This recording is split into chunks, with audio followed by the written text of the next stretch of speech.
আসসালামু আলাইকুম, আমি আফনান। প্রিয় লিসেনার্স, আজকে আমি আপনাদের জন্য একটি স্টোরি নিয়ে হাজির হয়েছি। প্রিয় লিসেনার্স, কথা না বাড়িয়ে সরাসরি ঘটনাতে চলে যাচ্ছি। ঘটনাটির সময় ছিল 1974 সাল, আর ঘটনাটি যার সাথে ঘটেছে তিনি হচ্ছেন এই নহিনেরই দাদা। আপনারা আগে থেকেই জানেন নহিনের পরিবার কিন্তু ওঝা পরিবার। ওনার দাদা অত্যন্ত সাহসী মানুষ ছিলেন। ওই সময়ে বাগেরহাটের বিস্তীর্ণ এলাকা জুড়ে বেশ জঙ্গল ছিল, বিভিন্ন জায়গায় অসংখ্য ঝোপঝাড় ছিল।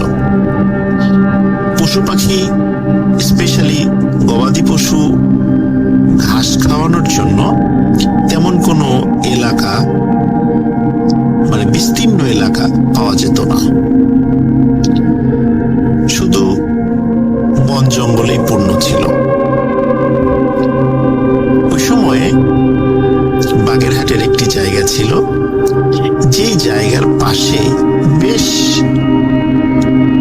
ঘাস জন্ম নিত, যার কারণে বলতে পারেন আশেপাশের বেশ কয়েকটা গ্রামের মানুষরাই সেখানে তাদের গরু ছাগলকে নিয়ে আসতো ঘাস খাওয়ানোর জন্য।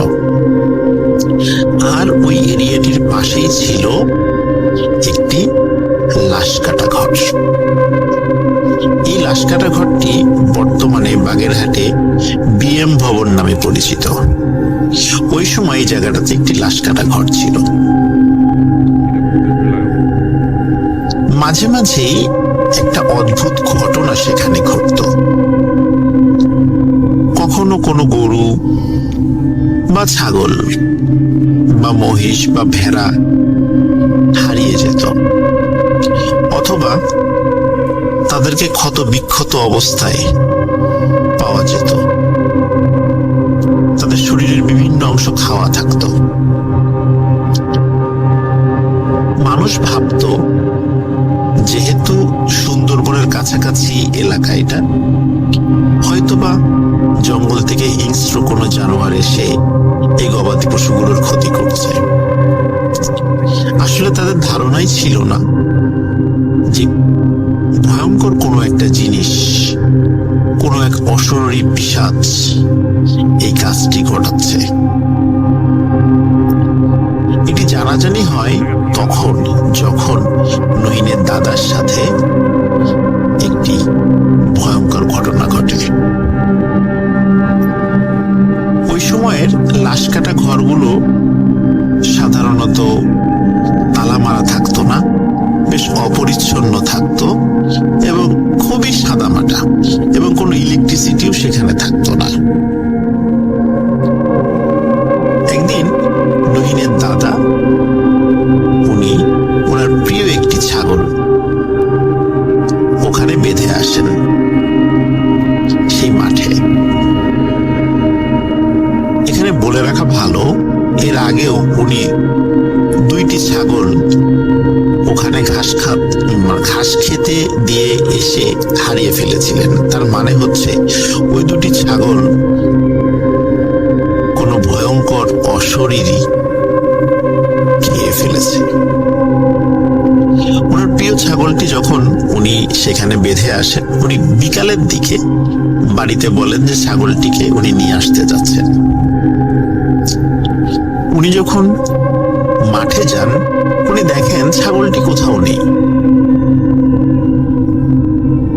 এখন অদ্ভুত ব্যাপার হলো যে ছাগলের গলার সাথে যে দড়ি বা একটি ছোট্ট খোঁটা থাকে, যেটা মাটিতে গেঁথে রাখে যাতে করে মানে গবাদি পশু অন্য জায়গায় চলে যেতে না পারে, সেই জিনিসটাও বা দড়িটাও নেই। তো উনি বুঝতে পারলেন যে আসলে এটি কোনো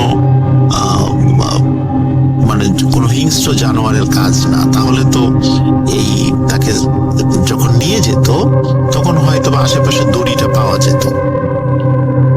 নিশ্চয়ই ছাগলটি হয়তোবা নড়াচড়া করে মানে মাটি থেকে খোঁটাটা উঠে ফেলেছে, যার কারণে সে আশেপাশেই হয়তোবা কোথাও আছে।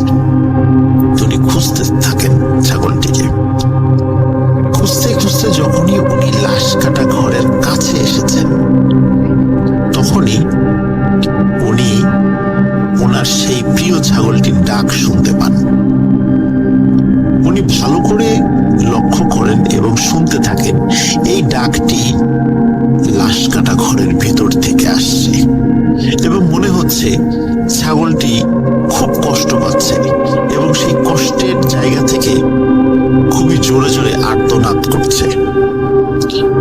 উনি লাশ কাটা ঘরের মধ্যে ঢুকে পড়েন।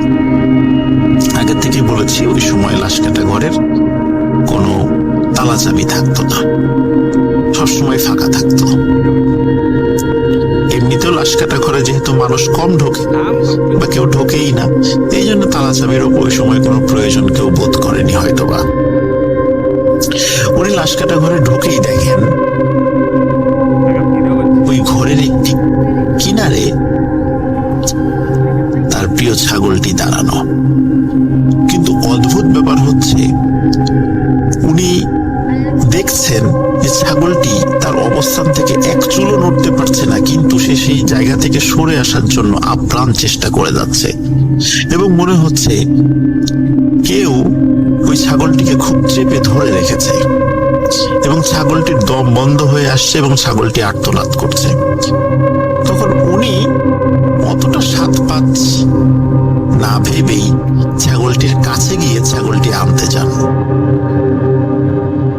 এবং হঠাৎ গায়েবী ভাবে প্রচন্ড এক আঘাতে উনি ছিটকে পড়েন।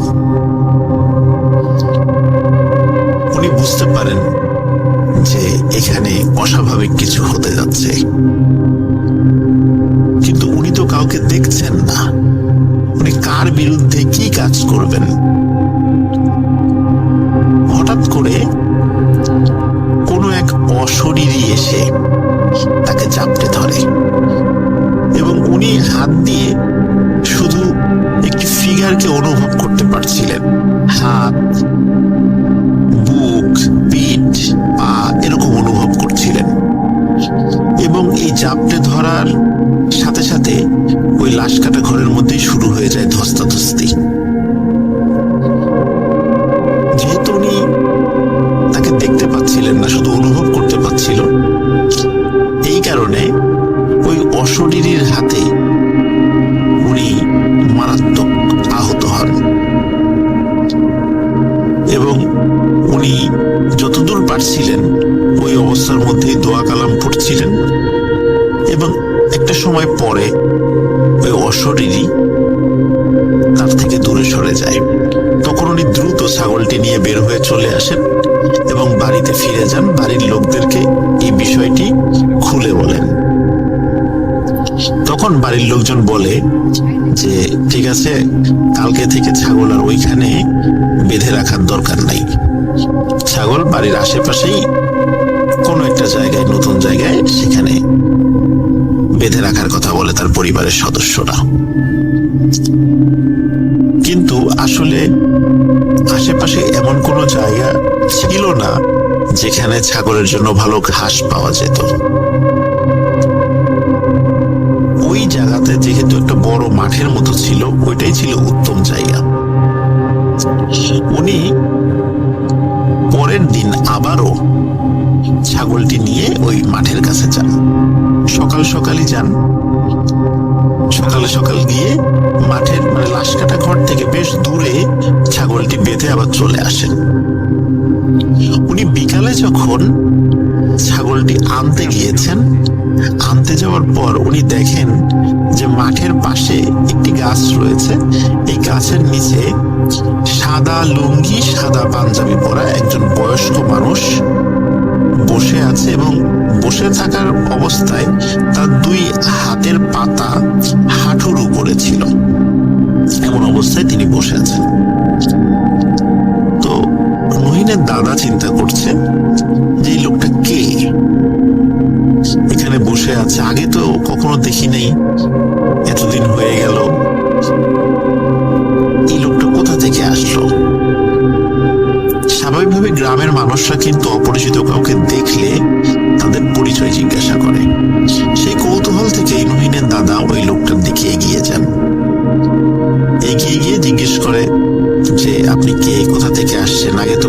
দেখি নাই। নহিনের দাদা লক্ষ্য করেন এই লোকটি কোনো উত্তর দিচ্ছে না, চুপ করে আছে। বেশ কয়েকবার বলার পরে নহিনের দাদা উনি চিন্তা করলেন যে লোকটা এইভাবে বসে আছে, চোখ খুলে আছে, ইনি কি মারা টারা গেলেন কিনা। এই কথা চিন্তা করে উনি এগিয়ে যান এবং এগিয়ে ওই লোকটির গায়ে টাচ করেন, মানে একটু নাড়া দিয়ে দেখার চেষ্টা করেন যে আসলে উনি জীবিত আছেন কিনা। অনেক সময় এমন হয় যে কেউ বসে আছে কিন্তু মারা গেছে, চোখ খোলা, বোঝা যায় না। উনি এই ধারণা থেকেই ওই লোকটার দিকে এগিয়ে গিয়েছিলেন। কিন্তু যখনই ওই লোকটার গায়ে হাত দিয়েছেন, হঠাৎ করে লোকটি নড়ে চড়ে উঠেছে এবং নড়ে চড়ে ওঠার সাথে সাথে নহিনের দাদা দেখে যে ওই লোকটির মাথা আর স্বাভাবিক নাই, ভয়ঙ্কর এক প্রাণীর মতো মাথা হয়ে গেছে এবং বলছে, আজ তুই কোথায় যাবি। এই কথা বলার সাথে সাথে নহিনের দাদার সাথে আবার ওই মাঠের মধ্যে ধস্তাধস্তি শুরু হয়ে যায়। অদ্ভুত ব্যাপার হলো ওই মাঠ থেকে বেশ দূরে আরো অনেক লোক ছিল, তারা কিন্তু এই দৃশ্য কেউই দেখতে পাচ্ছিলেন না। নহিনের দাদাকেও দেখছিলেন না, আর ওই অদ্ভুত জিনিসটাকেও দেখতে পাচ্ছিলেন না। নহিনের দাদা আচমকা আক্রমণে উনি আসলে কোনো প্রতিরোধ ব্যবস্থাও গড়ে তুলতে পারেন নাই। সামান্য আঘাতেই উনি সেন্সলেস হয়ে যান। এদিকে সন্ধ্যা হওয়ার পরও যখন নহিনের দাদা বাড়িতে আসছিলেন না, নহিনের ফুপু তারপরে নহিনের যে চাচারা, ওনারা খুব চিন্তিত হয়ে পড়েন। যেহেতু আগের দিনই একটা ভয়ঙ্কর ঘটনা ঘটেছে এবং আজকে সন্ধ্যার পরেও বাড়িতে আসছেন না, পরিবারের সদস্যরা এই বিষয়টা ভেবে সবাই মিলে ওই লাশ কাটা ঘরের কাছে যে মাঠ আছে সেখানে যান। সেখানে গিয়ে ছাগলও দেখতে পান না, তাদের বাবাকেও দেখতে পান না। তখন তারা খোঁজা শুরু করে, হারিকেন দিয়ে খোঁজা শুরু করে। খুঁজতে খুঁজতে ঠিক লাশ কাটা ঘরের কাছে এসে নহিনের দাদার একটি স্যান্ডেল দেখতে পায়। তখন তারা বলে, কি ব্যাপার, লাশ কাটা ঘরের কাছে কেন বাবার স্যান্ডেল? তখন তারা সাহস করে লাশ কাটা ঘরে প্রবেশ করে, কারণ তারা দেখে যে লাশ কাটা ঘরের ঢোকার আগেই দেখে লাশ কাটা ঘরের দরজার একটা অংশ খোলা। যেহেতু গত দিনই একটি ভয়ঙ্কর ঘটনা তারা শুনেছিলেন, তো চিন্তা করলেন লাশ কাটা ঘরের মধ্যেই হয়তোবা বাবাকে পাওয়া যেতে পারে। এই চিন্তা করে তারা লাশ কাটা ঘরের মধ্যে ঢুকে পড়েন। ঢুকে দেখেন লাশ কাটা ঘরের মধ্যে লাশ কাটার জন্য যেই অংশটা থাকে মাটি থেকে উঁচু একটি বেদির মতো, সেখানে নহিনের দাদাকে শুইয়ে রাখা হয়েছে। সমস্ত শরীরে আঁচড়ের দাগ এবং মুখমণ্ডল ফুলে গেছে, শরীরের বিভিন্ন অংশ ফুলে গেছে, কারণ তাকে প্রচন্ড মার মেরেছে এমন মনে হচ্ছে। সেখান থেকে নহিনের দাদাকে উদ্ধার করে নিয়ে আসা হয় বাড়িতে। উনি প্রায় 5-6 দিন কোনো কথাই বলতে পারেননি। 5-6 দিন পরে যখন আস্তে আস্তে ওনার মুখের কথা ফিরে আসে, তখন জ্ঞান হারানোর পূর্ব পর্যন্ত যে ঘটনা ঘটেছিল সেগুলো তিনি খুলে বলেন। এই ঘটনার পর থেকেই নহিনের দাদার শরীরের একটি অংশ প্যারালাইজড হয়ে যায়। 1974 সাল থেকে 1996 সাল পর্যন্ত উনি শরীরের এই প্যারালাইজড অংশ নিয়েই জীবিত ছিলেন। 1996 সালে নহিনের দাদা মারা যান এবং 1996 সালেই নহিনের জন্ম। নহিন তার দাদাকে দেখেনি, সে তার দাদাকে অনেক মিস করে, এমনটাই সে বলছিল। লিসেনার্স, লাশ কাটা ঘরের অনেক ঘটনা আপনারা শুনতে চান। যেমন একটি ঘটনা ওঝা পরিবারের সাথে ঘটেছিল। সেই ঘটনাটি আমি আজকে আপনাদের শেয়ার করলাম। আশা করি সবার ভালো লেগেছে। যেভাবে লেখা আছে আমি সেভাবেই পড়ছি। আসসালামু আলাইকুম রাসেল ভাই ও প্রিয় শ্রোতা বন্ধুরা, কেমন আছেন সবাই? আশা করি ভালো আছেন ও সুস্থ আছেন সবাই। আমি মোহাম্মদ সাবিত আলম বলছি ময়মনসিংহ বিভাগ থেকে। যার ঘটনা সেই বড় ভাইয়ের নাম কবির। কথা না বাড়িয়ে আমি ঘটনার প্রেক্ষাপট ও ঘটনায় চলে যাচ্ছি, আর সঙ্গত কারণে আমি ওনার ভার্সিটির নাম উল্লেখ করব না। কবির ভাইয়ের সাথে আমার পরিচয় হয় ভার্সিটিতেই। উনি ছিলেন আমার ফ্রেন্ড নিবিড়ের বড় ভাই। ওনাকে প্রথম দিকে দেখেই আমার কেমন যেন লেগেছিল। ওনার ডান চোয়াল ছিল কিছুটা বাঁকা। একদিন রাতের বেলা ব্রহ্মপুত্র নদীর পাড়ে পার্কে আমরা ফ্রেন্ডরা মিলে আড্ডা দিচ্ছিলাম আমার পরিচিত মামার চায়ের দোকানে। তাই যতক্ষণ ইচ্ছা আমরা সেখানে বসতে পারতাম। কথায় কথায় জিনের প্রসঙ্গ ওঠায় কবির ভাই আমাদের গম্ভীর গলায় বললেন, তোরা কেউ জিনের ধোঁকা খেয়েছিস?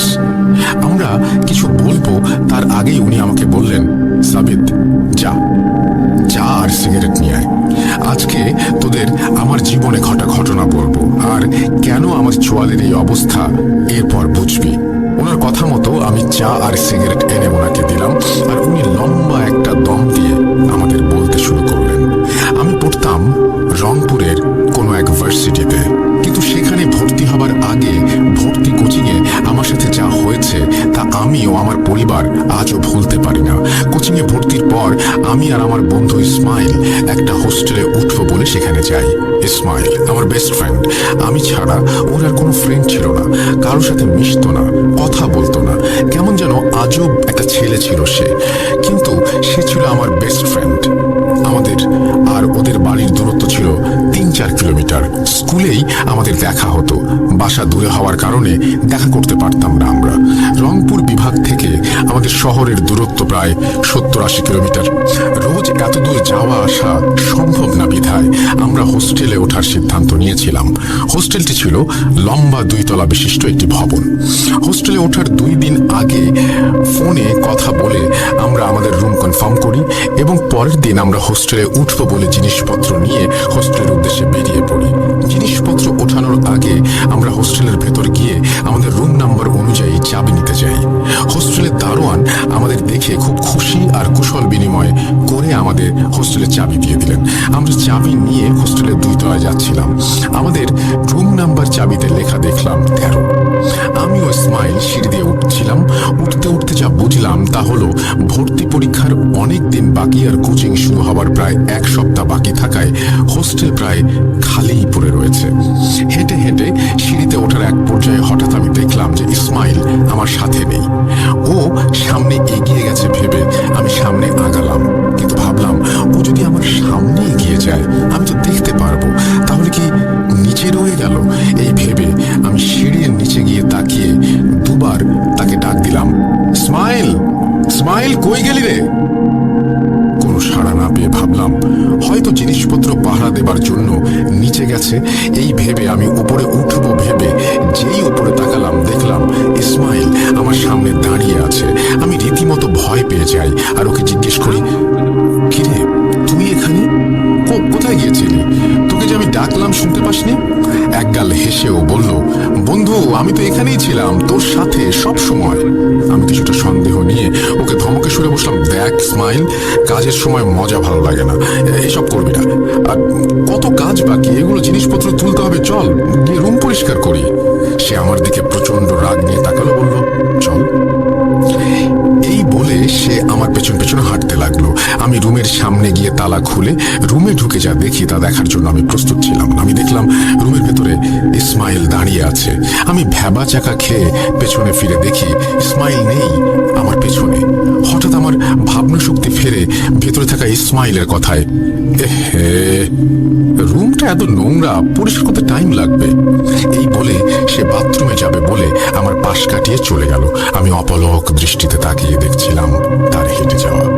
বলে রাখা ভালো, বাথরুম ছিল সিঁড়িতে ওঠার রাস্তার বিপরীতে, অর্থাৎ রুম থেকে বের হয়ে বাম দিকে সিঁড়ি আর ডান দিকে বাথরুম। এটা কেন বললাম এখনই ক্লিয়ার হয়ে যাবে। ইসমাইলের চলে যাওয়া দেখে কি হলো এটা ভেবে আমি যেই রুমের ভেতর যাব অমনি আমার ফোন বেজে উঠলো। আমি দেখলাম ইসমাইলের কল। আমি কলটি রিসিভ করে আবার অনেক বড় একটা ধাক্কা খেলাম। ইসমাইল ফোনের অপর পাশ থেকে বলছে, কিরে রুম দেখছিস? আমি নিচে দাঁড়িয়ে আছি, মালপত্র পাহারা দিচ্ছি। কথা শুনে আমি যে নিজের জ্ঞান ধরে রাখতে পেরেছিলাম এই অনেক। আমি ওকে পাল্টা প্রশ্ন করি, ইসমাইল, মজা করছিস আমার সাথে? তুই রুমে আসিসনি? তুই না মাত্র রুম থেকে বের হয়ে বাথরুমে গেলি? সে আমাকে কটাক্ষ করে এক গাল হেসে বলল, দিনের বেলা নেশা ভাঙ করেছিস নাকি? নিচে আয়, আমি দাঁড়িয়ে আছি। ওর কথা শুনে আমি নিজের সাথে রীতিমতো যুদ্ধ করছিলাম। আমি খুব কনফিউজড হয়ে গিয়েছিলাম যে কি হচ্ছে এগুলো এখানে আসার সাথে সাথে। এখানে কোনো সমস্যা নেই তো? আর 7-5 ভাবছিলাম আর নিচে নামছিলাম। ভাবনা শেষ হবার আগেই আমি নিচে এসে দেখি আমাদের জিনিসপত্র টানার লেবার দুজন আমাকে বলছে, মামা, আমাদের দাঁড় করিয়ে রেখে আপনারা দুজন কোথায় গেলেন? আমি ওদের বললাম, কেন মামা, ইসমাইল ছিল না আপনাদের সাথে? এই কথা শুনে ওনারা আমাকে বললেন, এখানে আসার পরে তো ইসমাইল আপনাদের সাথে চায়ের দোকানে চা খেতে গেছে, আর তো ফেরেনি। ওদের কথা শুনে আমি নিজেকে বিলিভ করতে পারছিলাম না। কি থেকে কি হচ্ছে সব ভাবতে ভাবতে আমার কাঁধে ইসমাইলের হাত এসে পড়লো। আমি ইসমাইলের দিকে তাকাতেই ও বলল, কেমন দেখলি রুম? ময়লা আবর্জনা বেশি? আমি এই কথা শুনে ওর হাতটা আমার কাঁধ থেকে সরিয়ে ওকে ধমক দিয়ে বললাম যে ও কেন আমার সাথে এভাবে খেলছে। এই কথা শুনে ও আমাকে বলল আমি নাকি পাগল হয়ে গেছি, আর আমার এইসব কথা শুনে লেবাররাও হাসছিল। তাই আমি কিছুটা ইতস্তত হয়ে আর কথা না বাড়িয়ে জিনিসপত্র তুলতে চলে যাই। যথারীতি 4-5 ঘন্টা কাজ করে আমরা আমাদের রুমে জিনিসপত্রগুলো সাজাতে সক্ষম হই। খুব টায়ার্ড লাগছিল। এদিকে হোস্টেলে একেবারেই ছাত্র নেই বিধায় হোস্টেলের রাঁধুনি খালা নাকি আসেনি। তাই আমি ইসমাইলকে বলি যে বাইরে থেকে খাবার নিয়ে আসবো। সে আমার কথায় অসম্মতি জানিয়ে আমাকে বলল বাইরে থেকে খাবার এনে খাবার খাবে, কারণ সে হোটেলে বসে সবার সামনে খেতে চাইতো না। আমিও বেশি একটা কথা না বাড়িয়ে বললাম, আচ্ছা ঠিক আছে। এই বলে আমরা খাবার কিনে আনতে চলে যাই। খাবার কিনে এসে আমরা খাবার আমাদের টেবিলের উপর রেখে ভাবলাম গোসল করে আসি। আমি আগে গোসল সেরে বের হয়ে রুমে এসে শুয়ে হেডফোন লাগিয়ে গান শুনছিলাম। ইসমাইল দেখলাম সে গামছা আর কাপড় দিয়ে গোসল করতে চলে গেল। আমার বেড ছিল রুমের বাম থেকে কয়েক হাত সামনে, তাই দরজা দিয়ে কেউ ডান দিকে বাথরুমে গেলে সেটা দেখা যায়। আমি দেখলাম ইসমাইল গোসল করতে করতে অনেক দেরি করছিল, তাই আমি রুমের বাইরে বেরিয়ে বারান্দা ঝাড় দিচ্ছিলাম, আর ময়লা যেন রুমে না যায় সেজন্য দরজাটা লাগিয়ে দিয়েছিলাম বাইরে থেকে। ঝাড়ু দিতে ভাবলাম ইসমাইল এত দেরি করছে কেন। এই ভেবে আমি বাথরুমের দিকে গিয়ে দেখলাম বাথরুম শূন্য, কেউ নেই সেখানে, আর বাথরুমের ঝর্ণাটাও বন্ধ ছিল। ইসমাইল কোথায় গেল এটা ভেবে কল করার জন্য রুমে রাখা ফোন নিতে যাচ্ছিলাম। দরজার হাতল খুলে আমি আমার নিজের চোখের উপরে ভরসা হারিয়ে ফেলি। আমি দেখলাম ইসমাইল ওর বিছানায় বসে বিড়বিড় করে কি যেন পড়ছে চোখ বন্ধ করে। আমি আর নিতে পারিনি, দরজার সামনেই বসে পড়ে আমি হাঁটুতে মুখ রেখে কাঁদতে থাকি। একটু পর আমার কাঁধে একটা হাতের স্পর্শ পেলাম। আমি তাকিয়ে দেখি আমার কাঁধে ইসমাইলের হাত। আমি আবার দৃশ্যটা বিলিভ করতে পারলাম না। ইসমাইলকে ধাক্কা দিয়ে সরিয়ে আমি বলি, দূর হয়ে যা, আমার থেকে দূরে যা। এই কথা শুনে ইসমাইল হেসে আমাকে বলে, কি রে, আবার কেন বানোয়াট কাহিনী বলবি? বাদতে না, চল খাবো, ভীষণ খিদে লেগেছে। ইসমাইলের হাসির পেছনে কিছু একটা ছিল যা আমি বুঝতে পারছিলাম না, কিন্তু আমার মনে হচ্ছিল এই হাসির পেছনে অন্য এক রহস্য আছে। এর মাঝে আমার মা আমাকে কল দেন। নিজেকে সামলে আমি মার সাথে কথা বলি। ওনার সাথে কথা বলে কিছুটা নিজেকে সামলে নেই। মাকে কিছু বলিনি আজকের কথা, কারণ আমার মা হার্টের পেশেন্ট, উনি চিন্তা করবেন ভেবে বলা হয়নি। ফোন রেখে গামছায় চোখ মুছে আমি ইসমাইলের সাথে খেতে বসি। খাওয়া শেষ করে প্লেট ধুয়ে আমি আর ইসমাইল কিছুক্ষণ ঘুমিয়ে নেই। সন্ধ্যার আগে পরিচিত এক বড় ভাইয়ের সাথে দেখা করতে যাব ভেবে আমি আর ইসমাইল বের হচ্ছিলাম। নিচে নামতেই হোস্টেলের দারোয়ানের দেখা পেলাম। সে আমার আর ইসমাইলের দিকে তাকিয়ে মুচকি হাসছিল। আমার হাসি দেখে বিরক্ত হয়ে যাচ্ছিলাম, কারণ তার হাসিটি যে কেমন ছিল তা আমি ভাষায় বোঝাতে পারবো না। খুব তড়িৎ বেগে দারোয়ানকে পাশ কাটিয়ে আমি চলে এলাম। পেছন ফিরে দেখি ইসমাইল সেই দারোয়ানের সাথে মাথা নুইয়ে তাকে সালাম করছে। আমি কিছুটা বিরক্ত হয়ে ইসমাইলকে ডাক দিয়ে বললাম, দারোয়ানের সামনে মাথা নিচু করলে যে? ও আমাকে বলল এই দারোয়ানের চেহারা অনেকটা নাকি তার মরহুম চাচার মতো, তাই সে এই কাজ করেছে। এরপর আমরা সেই বড় ভাইয়ের সাথে দেখা করতে চলে যাই। বড় ভাইয়ের সাথে দেখা হতেই উনি আমাদের এলাকা ঘুরে চেনালেন আর নাস্তা করানোর জন্য একটি হোটেলে নিয়ে গেলেন। ইসমাইল পান খাবে বলে পানের দোকানে গেল পান কিনতে, আর আমি বড় ভাইকে জিজ্ঞেস করলাম ওই হোস্টেলে যেখানে আমরা আজ উঠলাম ওইটা কেমন। বড় ভাই আমাকে বললেন ওটা অনেক ভালো একটা হোস্টেল, প্রতি বছর অনেক ছাত্র এসে ওঠে, ওর বন্ধু বান্ধব নাকি সেখানে থেকেছে। আমি বড় ভাইকে আর কিছু বলতে পারি নাই, কারণ আমার কথা উনি বিলিভ করবেন না, না করাটাই তো স্বাভাবিক। এর মাঝে ইসমাইল চলে আসে আর আমরা হালকা কিছু খেয়ে হোটেল থেকে বের হই। হোস্টেলের দিকে যাব এমন সময় ইসমাইলের মোবাইলে কল আসে। ওর মামা নাকি ওকে দেখা করতে বলছে। তখন জানতে পারলাম যে ইসমাইলের মামা নাকি একই শহরে থাকেন। ইসমাইলের নাকি ওর মামার বাসায় ওঠার কথা ছিল, কিন্তু আমার সাথে থাকবে বলে সে আর তার মামার বাসায় ওঠেনি। আমাকে এসব বলে চলে গেল ওর মামার বাসার দিকে। আমাকেও সাথে যেতে বলেছিল, কিন্তু খুব ক্লান্ত থাকার কারণে আমি যেতে চাইলাম না। রুমে ফিরবো বলে চলে আসি হোস্টেলে। কিন্তু হোস্টেলে ফিরে আমার জন্য কি অপেক্ষা করছিল সেই বিষয়ে আমার বিন্দু মাত্র কোনো আইডিয়া ছিল না। আমি হোস্টেলের ওপরের তলায় গিয়ে দেখি সেখানে 13 নম্বর দেওয়া কোনো রুমই নেই। আমি বারান্দার এদিক ওদিক ছোটাছুটি করতে থাকি আর পাগলের মতো রুম খুঁজতে থাকি। রুম খুঁজে না পেয়ে আমি নিচে দারোয়ানের কাছে যাই। সেখানে যাবার আগে আমি আসলেই বুঝতে পারিনি আরো কত অবাক করা জিনিস আমার জন্য অপেক্ষা করছিল। আমি গিয়ে দেখলাম হোস্টেলে সেই দারোয়ানটি আর নেই। তার জায়গায় এক পোশাকধারী আরেকজন লোক দাঁড়িয়ে। আমি তাকে দেখে থমকে গেলাম। এদিকে আমি আসছিলাম, শব্দ পেয়ে দারোয়ান আমার উদ্দেশ্য করে বলল, আসসালামু আলাইকুম মামা, হাঁপাচ্ছেন কেন? আমি ওনাকে বললাম 13 নম্বর রুম কোথায়? উনি আমাকে পাগলই ভেবে নিলেন আর বললেন, ধুর মামা, কি বলেন? এখানে তো নিচতলা 6টা আর উপরতলায় 6টা, মানে মোট 12টা রুম। 13 কই পাইলেন?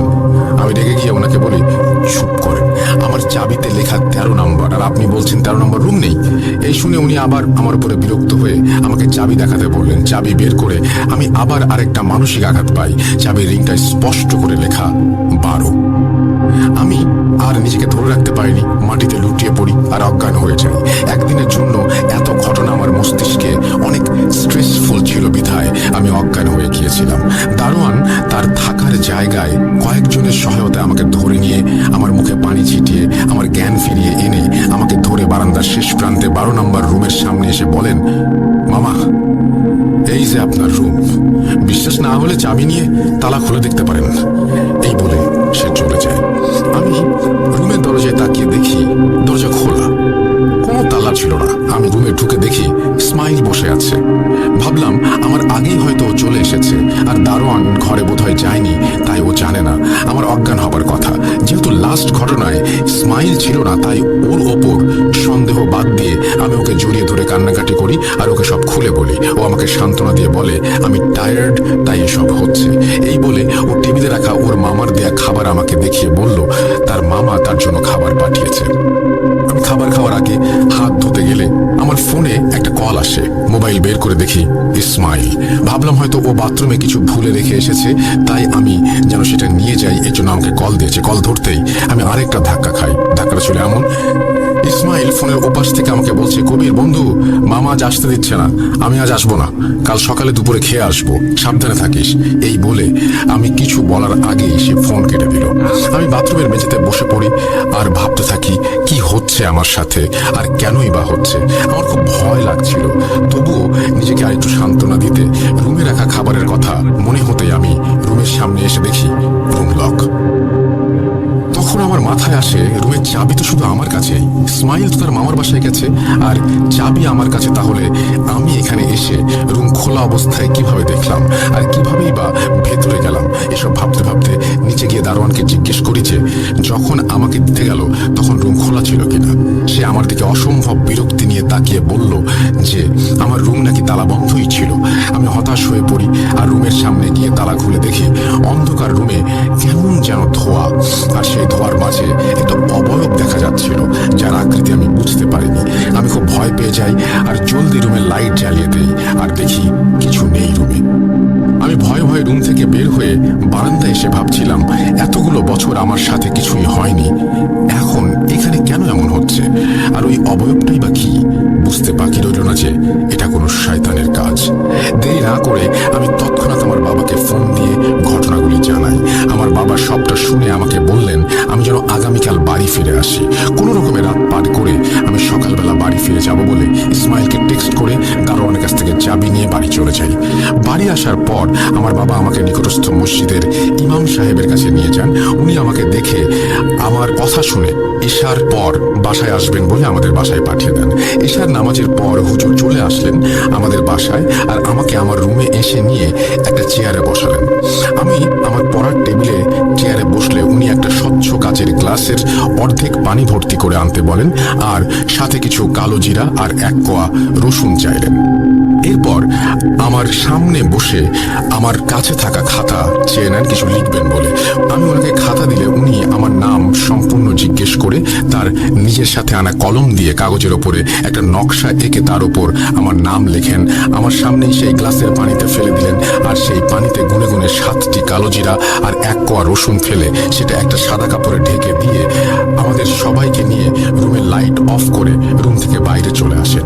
হুজুর আমাদের ড্রয়িং রুমে এসে বসলেন, আর 7 মিনিট পর উনি আমাদের সবাইকে নিয়ে আমার রুমে এসে সেই গ্লাসের ওপর থেকে কাপড় সরিয়ে দেখলেন যে রসুনের কোয়াটি কালো হয়ে গিয়েছে, আর কালো জিরাগুলো দেখলেন 7টি জায়গায় 8টি কালো জিরা।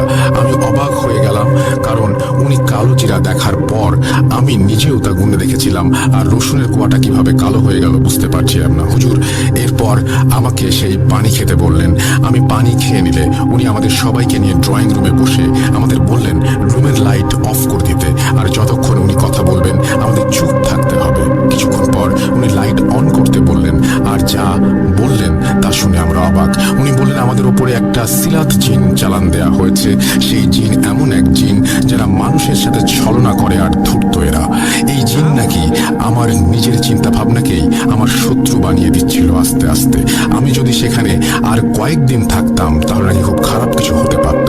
এই কথা বলে উনি বললেন আজ রাতে উনি এই বান কাটানোর কাজ করবেন, আর যে বান মেরেছিল আমাকে সে আমার কাছের কেউ হলে বান কাটানোর কাজ করলে সে ক্ষতিগ্রস্ত হবে। কিন্তু এই কাজে নাকি পরিবারের মানুষের প্রাণ নাশের ভয় আছে। এই কথা শুনে আমি আর আমার পরিবার ঘাবড়ে যাই। আমার বাবা হুজুরের সাথে কথা বলে বান ছুটানোর জন্য হুজুরকে অনেক রিকোয়েস্ট করেন এবং হুজুর রাজি হন। রাতের বেলা হুজুর আমাকে নিয়ে আমার রুমের বিছানায় বসে বান কাটানোর কাজ করছিলেন। তখন আমার রুমে যেন আমি হাজার মানুষের ফিস ফিস শব্দ পাচ্ছিলাম। একটু পরে হুজুর জোরে সালাম দিলেন, আসসালামু আলাইকুম। এই বলে হুজুর আমাকে বললেন আমি যেন সালাম দিয়ে আমার সাথে যা যা হয়েছে সবকিছু এখন বলি। এরপর সালাম দিয়ে সবকিছু বলা শুরু করতেই আমার রুমে কেমন যেন সব চুরমার হবার আওয়াজ হচ্ছিল।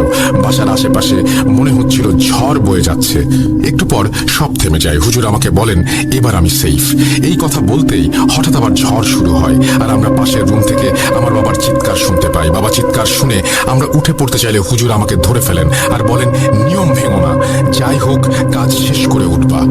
আমি অসহায়ের মতো কাঁদতে থাকি, আর হঠাৎ আমার ডান গালে গিয়ে একটা জোরে জ্বর দেয়। আমি জ্ঞান হারিয়ে ফেলি। জ্ঞান ফিরে দেখি সকাল হয়ে গেছে। আমার বাবা আমার সামনে শুয়ে আছেন নিথর অবস্থায়, আর আমার চোয়ালে ব্যান্ডেজ করা। আমার মা আমার পাশে বসেই কাঁদছিলেন। নিজের বাবার মৃত শরীর দেখে আমি যেন পাথর হয়ে গিয়েছিলাম।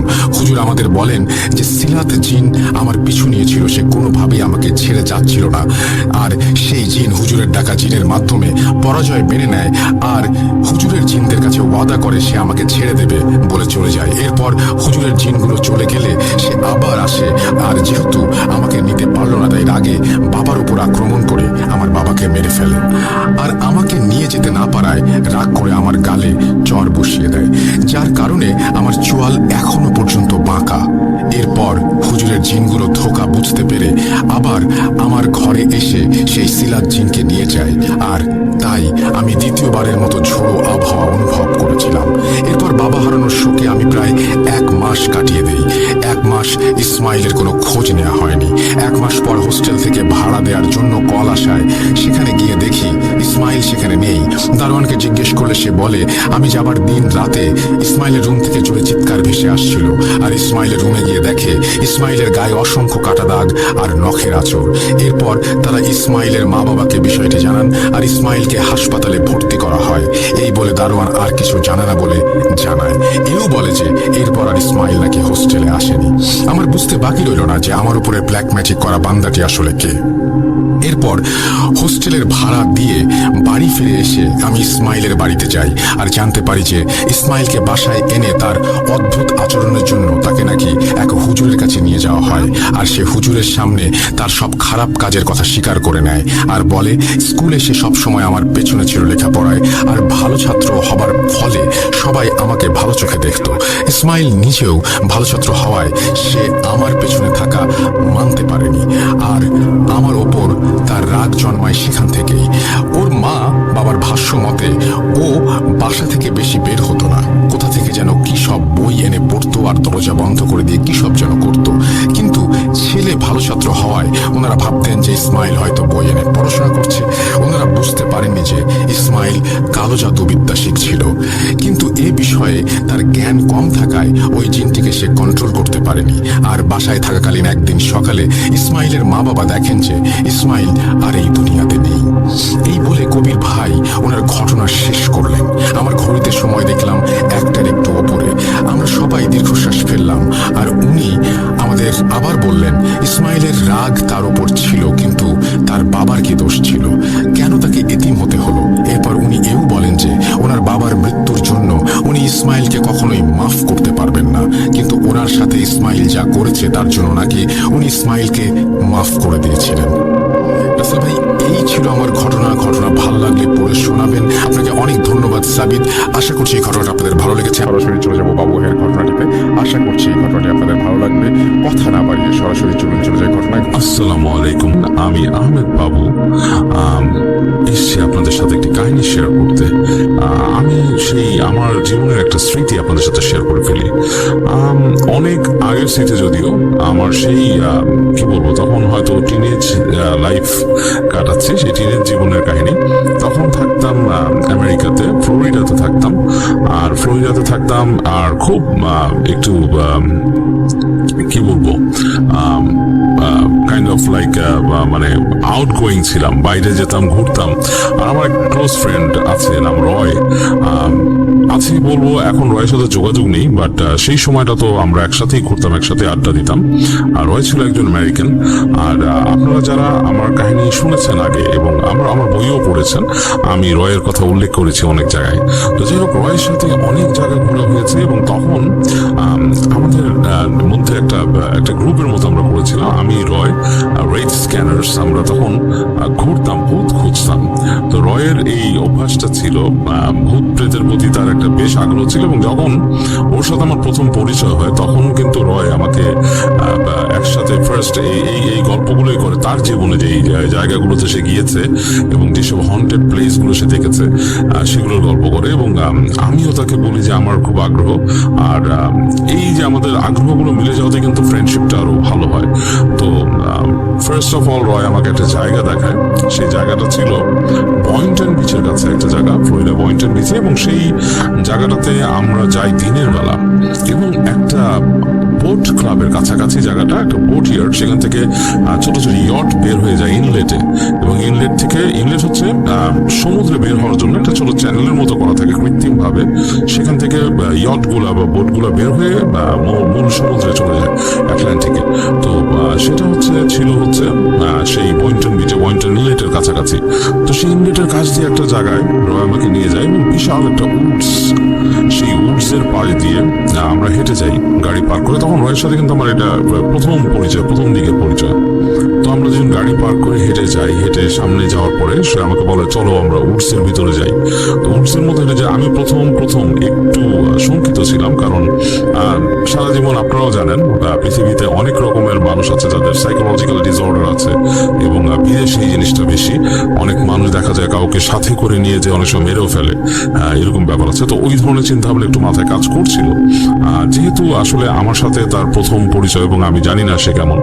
তো রয়, এবং সে একটু হিপ্পি টাইপের ছিল।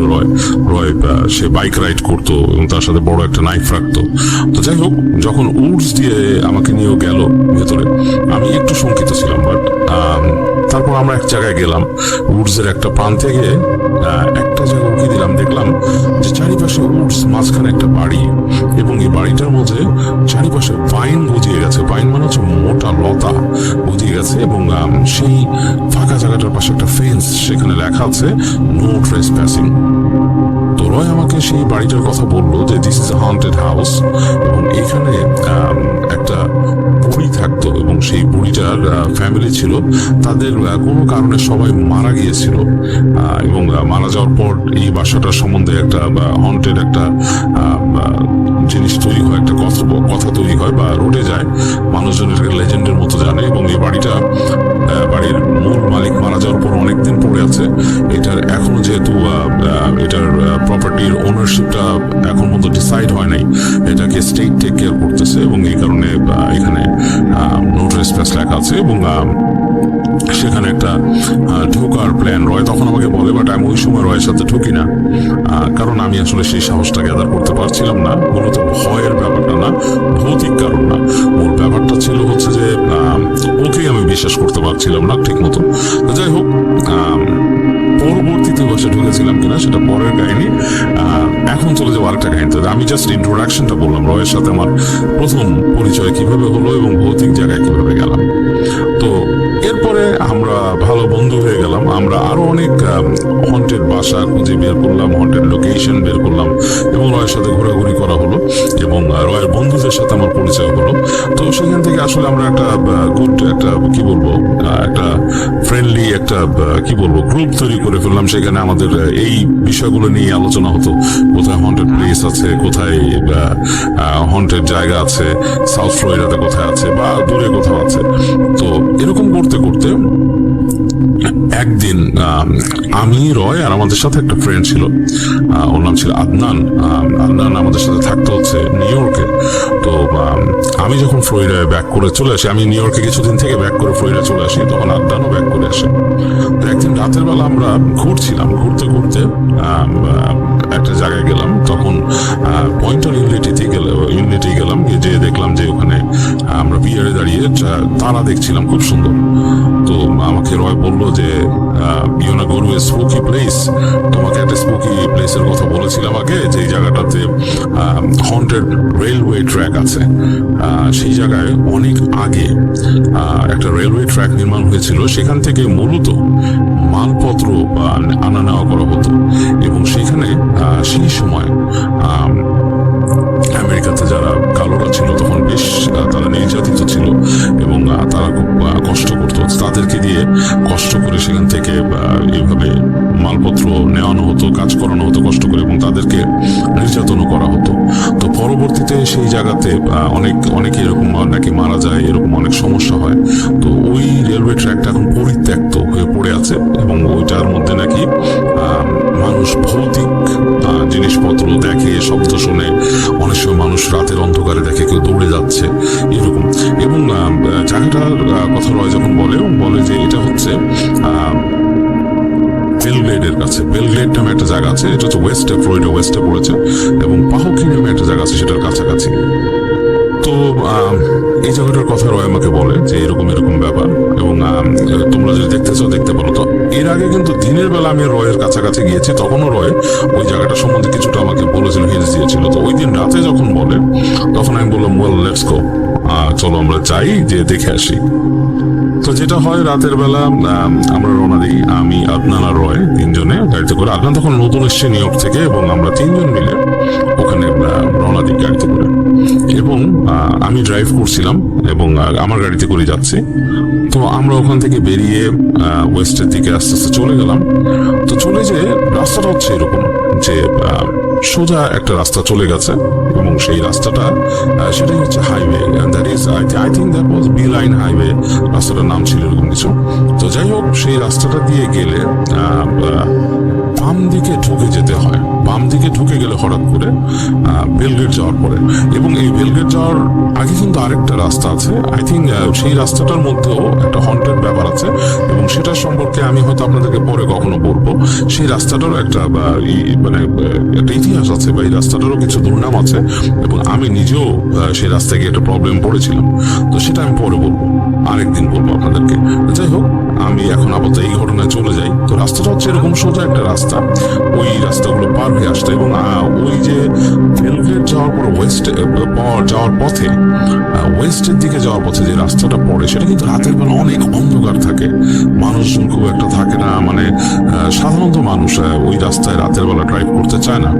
হ্যাঁ, রাতের বেলা মানুষ ওই বিলাইন হাইওয়ে বা ওদিক দিয়ে যেতে চায় না রাতের বেলা, কারণ অন্ধকার থাকে এবং নানা রকম ভয় আছে, মানুষই ভয় পায় সামহাও। এবং অনেক মানুষ তারা আবার ডিসক্লোজও করে না কিসের ভয় পাচ্ছে তারা, চোর ডাকাতের ভয় না কিসের ভয়, কারণ ওখানে তো আসলে বন্য পশু বলতে এলিগেটর আছে আর কিছু আসলে আর সোয়াম্পের মধ্যে অ্যানাকোন্ডা আছে, বাট আমি তখন জানতাম না অ্যানাকোন্ডার ব্যাপারটা। যাই হোক, যখন ওই রাস্তা দিয়ে ওখানে যাই, সোজা রাস্তাটা হাইওয়ে চলে গেছে, বাম দিকে নেমে গেলে এটা হচ্ছে ভিলেজ, এখানে গ্রাম, আর এখানে অনেক ফার্ম আছে, আর মূলত সেখানে হচ্ছে যে কালো দূষিত এলাকা আর ফার্মিং করে মানুষ। তো যে রাস্তাটা নেমে গেছে মেন রাস্তা থেকে, সেটা হচ্ছে একটা মাটির রাস্তা, হ্যাঁ, ডার্ট রোড বলে, সেই ডার্ট রোড দিয়ে ঢুকে গেলাম রাতের বেলা। তখন অলরেডি রাত 10টা 11টা এরকম কিছু একটা বাজে রাত হয়ে গেছে, তো মানে বেশ রাত হয়েছে। তো আমরা নামলাম মেন রোড থেকে, লেফট টার্ন নিয়ে চলে গেলাম ভেতরের দিকে ডার্ট রোড ধরে। যাচ্ছি আমি তো জানি না কোন জায়গাটায় এসে থামতে হবে, তো একটা জায়গায় সামনে গিয়ে দেখলাম বেশ বড় মানে উডস, কিন্তু বাগানের মতো বড় বড় গাছ আছে, সুপারি গাছের মতো, হ্যাঁ, বড় বড় গাছ, পাম ট্রি আছে, আরো অনেক গাছ আছে সামনে। তো ওইখানে যে আমাকে বললো যে পুল ওভার, গাড়ি নামিয়ে দিলাম পাশে, রাস্তার পাশে সফট শোল্ডারের মধ্যে নামিয়ে ফেললাম গাড়ি। তো দেখে আমরা নেমে গেলাম। যখন হেডলাইট অফ করেছি চারিদিকে কিন্তু অন্ধকার, চারিদিকে অন্ধকার, শুনশান, রাতের শব্দ আপনারা যেমনটি আমাদের দেশে গ্রামে পাওয়া যায়, যেরকম ক্রিকেট মানে ঝিঝি পোকা ডাকছে সেরকম শব্দ। হেডলাইট অফ করার সাথে সাথে চারিদিক নিস্তব্ধ হয়ে গেল। তো আমরা তিনজন নামলাম, রয়ের সাথে ফ্ল্যাশ লাইট আছে, রয়ের কাছে একটা নাইফও আছে, বড় নাইফ নিয়ে। অ্যাকচুয়ালি সেখানে 6 ইঞ্চ ব্লেড ক্যারি করলে কিছু বলে না পুলিশ, এটা ক্যারি করা যায়, এবং যারা হিপি বা যারা বাইকার তারা ক্যারি করে, এবং তাদের আসলে বিভিন্ন রকম সমস্যা বা নিজের প্রোটেকশনের জন্য কাজটা করে, এবং এটা অ্যালাউড, কভারের মধ্যে থাকতে হয় 6 ইঞ্চ ব্লেড মানে ছুরিটা। তো যাই হোক, রয়ের কাছে সেই ছুরি আছে, রয়ের কাছে ফ্ল্যাশ লাইট আছে, আর আমি আর আদনান কিন্তু আসলে আমাদের কাছে কিছুই নেই। আমরা দুজন নেমেছি রয়ের সাথে, এবং রয় তো আমি আপনাদের আগে বলেছি ও হেপি টাইপের ছিল, ও বাইকার ছিল, বাইকিং করতো। আমি নিজেও বেশ দুরন্ত টাইপের ছিলাম, রয়দের সাথে অনেক দৌড়ঝাঁপ করেছি, বিভিন্ন জায়গায় গিয়েছি, এলিগেটর হান্ট করতে যেত ওখানে গিয়েছি, বাট আদনান কিন্তু এই ধরনের পরিবেশের সাথে অভ্যস্ত না। হি ওয়াজ মোর লাইক এ সিটি বয়। সে তখন নিউ ইয়র্ক সিটিতে থাকতো এবং একটা ভালো কোম্পানিতে সে জব করতো, এবং মোটামুটি সে মানে একটু ভদ্র এনভায়রনমেন্টে বা খুব সুপার এনভায়রনমেন্টে চলাফেরা করতো, মানে এরকম মানে দৌড়াদৌড়ি বা এই ধরনের জিনিসের মধ্যে, অ্যাডভেঞ্চারের মধ্যে সে ইনভলভ ছিল না। So that was Roy and me, আমি আর রয় দুজন ছিলাম এটাতে ইনভলভ। তো যেটা হয়, যখন রাস্তার পাশে নামলাম, রাত একদম নিশুতি রাত, চারিপাশে ঝিঝি পোকা ডাকছে, দূর থেকে দেখছি তারা মাটির সাথে মিলে যাচ্ছে, এরকম একটা অবস্থা। তো যাই হোক, আমরা নামলাম, নেমে হেঁটে রয় বলল যে আমাদেরকে এই রাস্তা থেকে নেমে যেতে হবে আইল ধরে, we have to follow the tracks, we have to follow the ail and we have to go straight. রাস্তা ধরে হেঁটে চলে যেতে হবে স্ট্রেইট, এবং সেই আইলের পাশে কিন্তু সোয়াম্প আছে, এক পাশে হচ্ছে সুগার কেন ফিল্ড, আরেক পাশে হচ্ছে সোয়াম্প টাইপের, এবং এই সোয়াম্পের মাঝে মাঝে আবার একটু মানে ঘাসে চাওয়া রাস্তার মতো আবার আইল আছে। মানে জিনিসটা হচ্ছে কাইন্ড অফ সোয়াম্প, তারপর একটু আবার ঘাসে চাওয়া রাস্তা, আবার আইল আছে, মানে চাইলে ওই আইলগুলো ধরে আবার হেঁটে হেঁটে রাস্তায় ওঠা যায়, বাট ওই আইলের পাশেও কিন্তু আবার সোয়াম্প। তো চিন্তার ব্যাপারটা হচ্ছে এইটা যে ফ্লোরিডা যারা জানেন, ফ্লোরিডা সম্বন্ধে যারা জানেন, ফ্লোরিডাতে এলিগেটর অনেক বেশি, সোয়াম্পের মধ্যে তো এলিগেটর আছেই, যে কোনো লেকের মধ্যে এলিগেটর আছে, এমনকি ফ্লোরিডার বিভিন্ন লেকের পাশে এলিগেটরের সাইন দিয়ে আছে যে এখানে এলিগেটর আছে। এবং এলিগেটরের নেচারটা আমি একটু বলি, এলিগেটর হচ্ছে সাধারণত মানুষকে চেস করে না বা ধরতে আসে না, আনলেস দে আর অ্যাগ্রিভেটেড, মানে তাদেরকে আপনি বিরক্ত করেছেন বা তাদের প্রচন্ড ক্ষুধা, এরকম অবস্থা না থাকলে মানুষকে তারা বদল করে না। তারা সাধারণত একটা প্যাক হয়ে থাকে, অনেকে থাকে, পড়ে থাকে এক জায়গায়। তো যাই হোক, আমি এইসব নেচার সম্বন্ধে যতটুকুই জানি, এতটুকু আমি ওদের সাথে চলেই জেনেছি। জেনেছি, আমেরিকান যারা হিপি ছিল ওদের সাথে চলেই জেনেছি এলিগেটর নেচার, কাজ এলিগেটর ওখানকার একটা কমন জিনিস সাউথ ফ্লোরিডাতে। তো সোয়াম্পের পাড়ি দিয়ে যেতে গেলে এলিগেটর আছে এটা একটা ধারণা করেই নিতে হবে।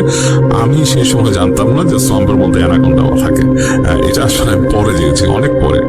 যাই হোক, রাত, গভীর রাত, রয়ের ডিরেকশন অনুযায়ী নেমে গেলাম আইল ধরে। ফার্স্ট রয় হচ্ছে, তারপরে আমি, তারপর আদান।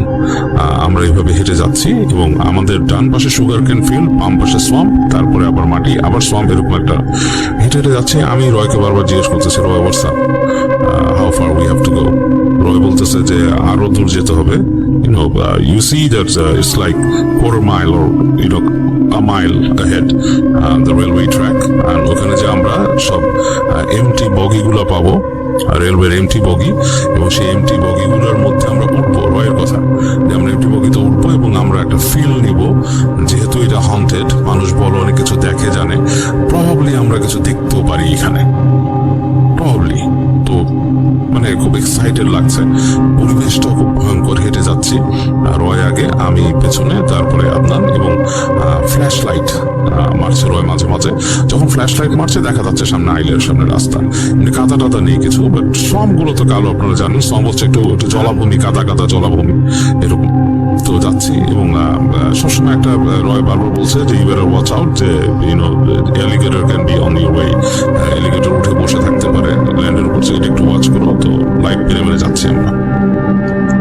তো হেঁটে হেঁটে যাচ্ছি, অনেক দূর চলে আসছি। দূর থেকে দেখা যাচ্ছে ভৌতিক অবকাঠামো, দূর থেকে, অনেক দূর থেকে।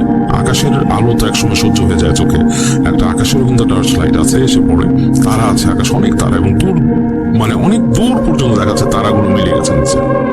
তো যখন চলে আসছি অনেক কাছাকাছি, দূর থেকে দেখা যাচ্ছে যে সেই বগিগুলো দাঁড়িয়ে আছে ভৌতিক অবকাঠামোগুলো, এবং রয় আমাকে বললো যে ইউসি ওইটি হচ্ছে ট্র্যাক, এবং ওখানে আমরা যাবো। এরকম যখন বলতেছে, হঠাৎ করে আমরা শুনতে পেলাম দূরে সুগার কেন ফিল্ডের মধ্যে কুকুর চিৎকার করতেছে, মানে কুকুর ডাকছে, কেউ কেউ কেউ কেউ।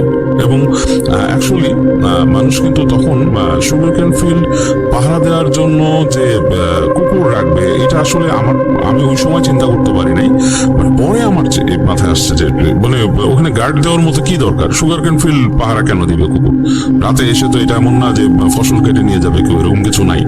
তো সুগার কেন ফিল্ড এটাকে পাহারা দেওয়ার কি দরকার? তো মনে হচ্ছে কুকুর ডাকছে। তো আমরা ফার্স্টে মনে করলাম যে হ্যাঁ এগুলো ওয়াচ ডগ, এটাকে মানে হয়তো গার্ড করার জন্য রাখছে। তো ফার্স্ট একটু ইগনোর করছি। একটু পরে দেখলাম কুকুরের ডাকগুলোর কাছে আসছে, মনে হচ্ছে আমাদের দিকে আসছে, আর একটু কাছে আসছে। ওই সময় রয় থেমে গেল। রয় বলতেছে ইউ হার্ড হিম, কুকুর কিন্তু ডাকতেছে। তো মনে হচ্ছে কুকুর কিন্তু আমাদের দিকে আসতেছে, মানে ঘটনাটা কি বুঝলাম না। ও যখন এটা বলতেছে মনে হচ্ছে ডাকটা আরো কাছে আসছে। তো তখন আমরা ফিল করলাম যে কুকুর মনে হচ্ছে দৌড়ে আসছে সেই সুগার কেন ফিল্ডের মধ্যে দিয়ে, এবং কাছে আসছে, ধীরে ধীরে কাছে আসছে। একটা ব্যাপার কি আপনাদেরকে বলি, যে এই হাউন্ড গুলা বা এই যে কুকুর যেগুলো এখানে গার্ড করে, এগুলো কিন্তু খুবই ডেঞ্জারাস। তো রয় আমাদেরকে দ্রুত বললো যে এই কুকুর কিন্তু খুব ডেঞ্জারাস, যদি এসে কোনো কারণে অ্যাটাক করে তাহলে যেটা করবে তোমার ঘাটটাকে কামড় দিয়ে তোমাকে শ্বাস বন্ধ করে ফেলে দিবে মাটিতে, যতক্ষণ পর্যন্ত তার ওনার না আসে। আবার মিস ক্যালকুলেট হলে কিন্তু মেরেও ফেলতে পারে। সো আর আমরা এখানে আসছি, আমাদের কিন্তু আসলে আমরা কেন আসছি, ভূত খুঁজতে আসছি, এই কথাটা পরবর্তীতে মানে প্রমাণ করা বা সবকিছু এটা পরের ব্যাপার। তো যখন কুকুরের ট্যাগগুলো আরো কাছে আসলো, রয় বললো রান, বলে সে দৌড় দিল। এবং সে দৌড় দিল সেই পাশে যে সম্প ছিল, সে সম্পটা না, তার পাশে একটা মাঠের মতো ছিল, সেটা বলতে রয় দৌড়ালো। রয় দৌড়ানোর সাথে সাথে আমি দৌড়াচ্ছি, আমার সাথে সাথে আদনান দৌড়ালো। আমার খুব টেনশন হচ্ছিল আদনানকে নিয়ে, যে ও কতটুকু কোপ আপ করতে পারবে এটার মধ্যে। বাট তারপরও আমি মানে আসলে ওই সময়টা আসলে একজন আরেকজনকে দেখার মতো টাইম নাই। সো আমরা কিন্তু সবাই ঊর্ধ্বশ্বাসে দৌড়াচ্ছি, আর কুকুর কিন্তু কাছে আসছে, আরো মনে হচ্ছে কুকুর মানে খুবই কাছে আসছে।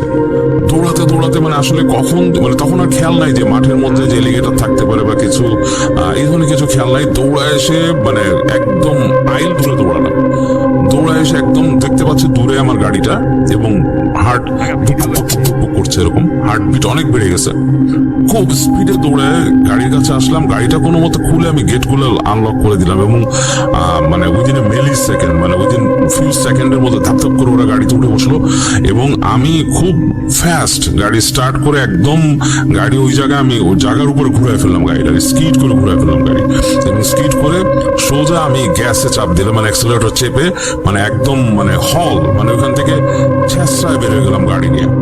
তো গাড়ি নিয়ে যখন বেরোয় যাচ্ছি, ডার্ট রোড, গাড়ি মানে মটমট করতেছে, ইটের উপর দিয়ে যাচ্ছে গাড়ি, ছোট ছোট পাথরের উপর দিয়ে যাচ্ছে। ওইখানে কিন্তু প্রবলেম আছে, রাস্তা কিন্তু দুই পাশে আবার ঢাল ডিচ আছে।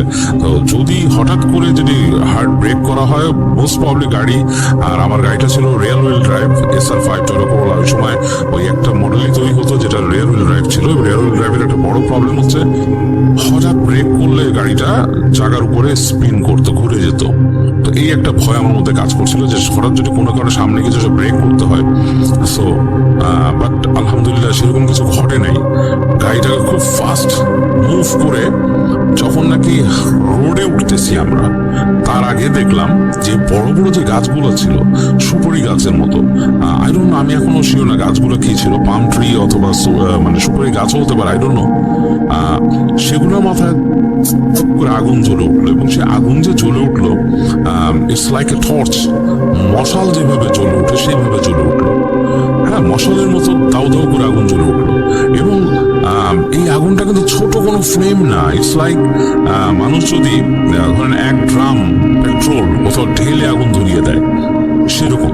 তো এখন কথা হচ্ছে যে কেউ যদি আগুন জ্বালায় গাছটাতে, তাহলে গাছটাতে আগুন জ্বালাবে মানুষ কোথায়? গাছের গোড়ায়, ঠিক না? কেউ যদি মানে এখানে টর্চ করে মানে কোনো গাছকেও আগুন ধরাইতে চায় কেউ, তাহলে কিভাবে ধরাবে? সে নিচের গোড়ার মধ্যে কোনো দাহ্য পদার্থ ঢেলে জ্বালিয়ে দেবে বা সামথিং, তখন কি হবে? আগুনটা নিচ থেকে জ্বলে জ্বলে উপর উঠবে। এটা কিন্তু হয়েছে গাছের মাথায়, গাছের একদম মাথায় লাইকে মশালের মতো জ্বলে উঠছে গাছটা। এবং মানে এরকম একটা না, 2-3টা গাছে। এবং মানে আশ্চর্যজনক ভাবে আমরা ভয় পাইছি সিনটা দেখে। এবং রয় বলল যে উই বেটার, মানে ম্যান হিট দ্য গ্যাস, মানে খুব জোরে, মানে আমরা অ্যাক্সেলারেটর মেরে গাড়ি নিয়ে উঠে গেলাম মেন রোডে এবং চলছি, খুব স্পিডে চলছি, স্পিড ধরেন 80-90-100 মাইলে উঠে গেছে এরকম চলতেছি। এবং আমরা দূর থেকেও দেখতেছি গাছের আগাগুলো, গোড়াগুলো, মানে আগাগুলো চলতেছে। এবং কিছুক্ষণ চলার পরেই দেখলাম যে ফায়ারের গাড়ি, ফায়ার ফাইটার্সের গাড়ি যাচ্ছে ওদিকে, প্যারামেডিক্সের গাড়িগুলো শাঁ করে যাচ্ছে, মানে সামহাউ কেউ বলছে যে there is a fire or something like that, so fire ডিপার্টমেন্টের গাড়িগুলো যাচ্ছে আমাদের সামনে, আমরা দেখতেছি।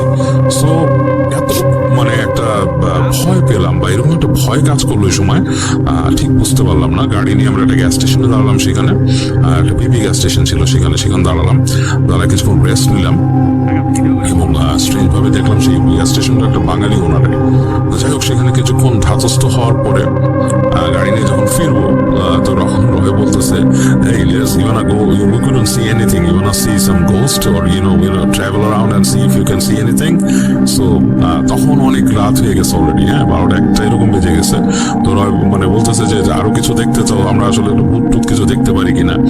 আমি বললাম যে কোথায় যাবা? তো বললো যে এখান থেকে আরো মানে প্রায় 20-25 মাইল দূরে একটা জায়গা আছে, সেই জায়গায় গেলে there are 2 possibilities, whether যদি কোনো এন্টিটি দেখতে চাও দেখতেও পারো, অথবা আরেকটা জিনিস হতে পারে যে তারা দেখতে পারবা, তারা মাটির সাথে মিশে যায় কিভাবে, সমুদ্রে তো মেশা দেখছো, মাটিতে মানে ফ্ল্যাটল্যান্ডে তারা আকাশ থেকে কিভাবে মিশে যায় মাটির সাথে, সেই সিনটা দেখতে পারবে। যাই হোক, রয়ের কথা অনুযায়ী আমি বললাম লেটস গো, কারণ তখন মানে একটা বেশ মানসিক চাপের মধ্যে দিয়ে গেছি, তো সো আমাদের একটু লাইট হতে হবে। আর ভূত দেখার একটা নেশা তো আছে, এই নেশাটা তো রয়ের তো ছিল, আমারও আছে, অ্যান্ড অলসো আদনানের ভিতরেও ছিল। সো আমরা 3 জন মিলে আবার রওনা দিলাম এবং গাড়ি ড্রাইভ করে চলে গেলাম সেই জায়গায়। আসলে সেই জায়গার প্রায় অ্যাকর্ডিং টু রয় যে 25-30 মাইলের মধ্যে নাকি মানুষ থাকে না কোনো। যাই হোক, রাস্তা দিয়ে যাচ্ছি একটা রাস্তা, এবং দুই পাশে দেখা যাচ্ছে, এক পাশে বড় মাঠের মতো আর এক পাশে হচ্ছে, হ্যাঁ 2 পাশে মাঠের মতো ছিল। তো যেতে যেতে একটা জায়গায় যে রয় আমাকে বললো পুল ওভার, এখানে পুল ওভার করে রাস্তার পাশে। তো গাড়ি থামালাম, গাড়ির হেডলাইটে লাইটের আলোতে দেখছি সুন্দর বনো ফুল ফুটে আছে, অনেক সুন্দর সুন্দর।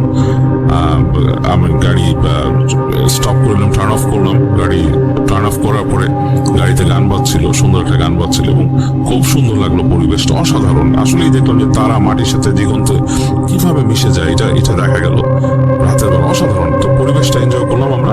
তারপর আমরা বললাম ওকে লেটস গো। আমরা গাড়িতে উঠে আবার যখন আসতেছি একটা রাস্তার মাথা, সেটা হচ্ছে 3 মাথা মনে হয়, একেবারে ডানে চলে গেছে, বামে চলে গেছে। ওইটার আগে আসার আগে রয় বলল, মানে সে চিৎকার করে উঠলো যে ডিড ইউ সি দ্যাট। হঠাৎ করে দেখলাম, আমি কিন্তু পুরো স্পষ্ট পুরোটা দেখতে পারিনি। আমি যেটা দেখছি একটা এলিগেটরের মতো, কিন্তু আমার কাছে মনে হলো এলিগেটরের সামনের দিকটা একটু ডিফারেন্ট। হ্যাঁ, মানে সামনের দিকটা নর্মাল কোন এলিগেটরের মতো না, ইট লুকড ডিফারেন্ট। ততক্ষণে অলরেডি এটা ক্রস করে গেছে, রাস্তা ক্রস করে ওই পাশে নেমে গেছে সোয়াম্পের দিকে। রয় আমাকে বললো সে স্পষ্ট দেখছে যে ওইটার উপরের অংশটা মানুষের মতো ছিল, কাইন্ড অফ সামনের অংশটা মানুষের মতো ছিল, লাইক এলিগেটর যেমন 2টা হাত থাকে, মাথাটা লম্বা থাকে। সে বলছে সে স্পষ্ট দেখছে অ্যান্ড হি সোয়ার যে ওইটার উপরের অংশটার মধ্যে মাথা ছিল মানুষের মতো এবং 2টা হাত ছিল, এবং মাথাটাও দেখতে লাইক খুব বিভৎস টাইপের একটা মাথা, মানুষের মতো কাইন্ড অফ, আর 2 হাত আছে। সেটা ক্রল করে রাস্তার ওই পাশে যেয়ে পড়ছে সোয়াম্পে। এবং আমি কিন্তু ওইটা পুরো দেখিনি, আমি অর্ধেক দেখছি, এবং আদনানও আমার মতো পুরো দেখেনি, সে অর্ধেক দেখছে। বাট রয়ের কথা আমি বিশ্বাস করি, কারণ রয় খামাখা মিথ্যে কথা বলার মতো মানুষ না। সো তার কথা অবিশ্বাস করার মতো আমি কোনো কারণ এখানে দেখি না।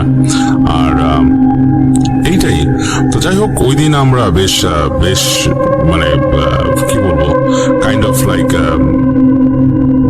টায়ার্ড হয়ে যাই। আর ব্যাপারটা নিয়ে খুব মানে নিজেদের ভেতরে খুব আলোচনা হয়, এবং আমরা নিজেরা কিছুটা ভয়ও পাই ব্যাপারটা নিয়ে, যে আসলে কি দেখেছিলাম, কি ঘটেছিল।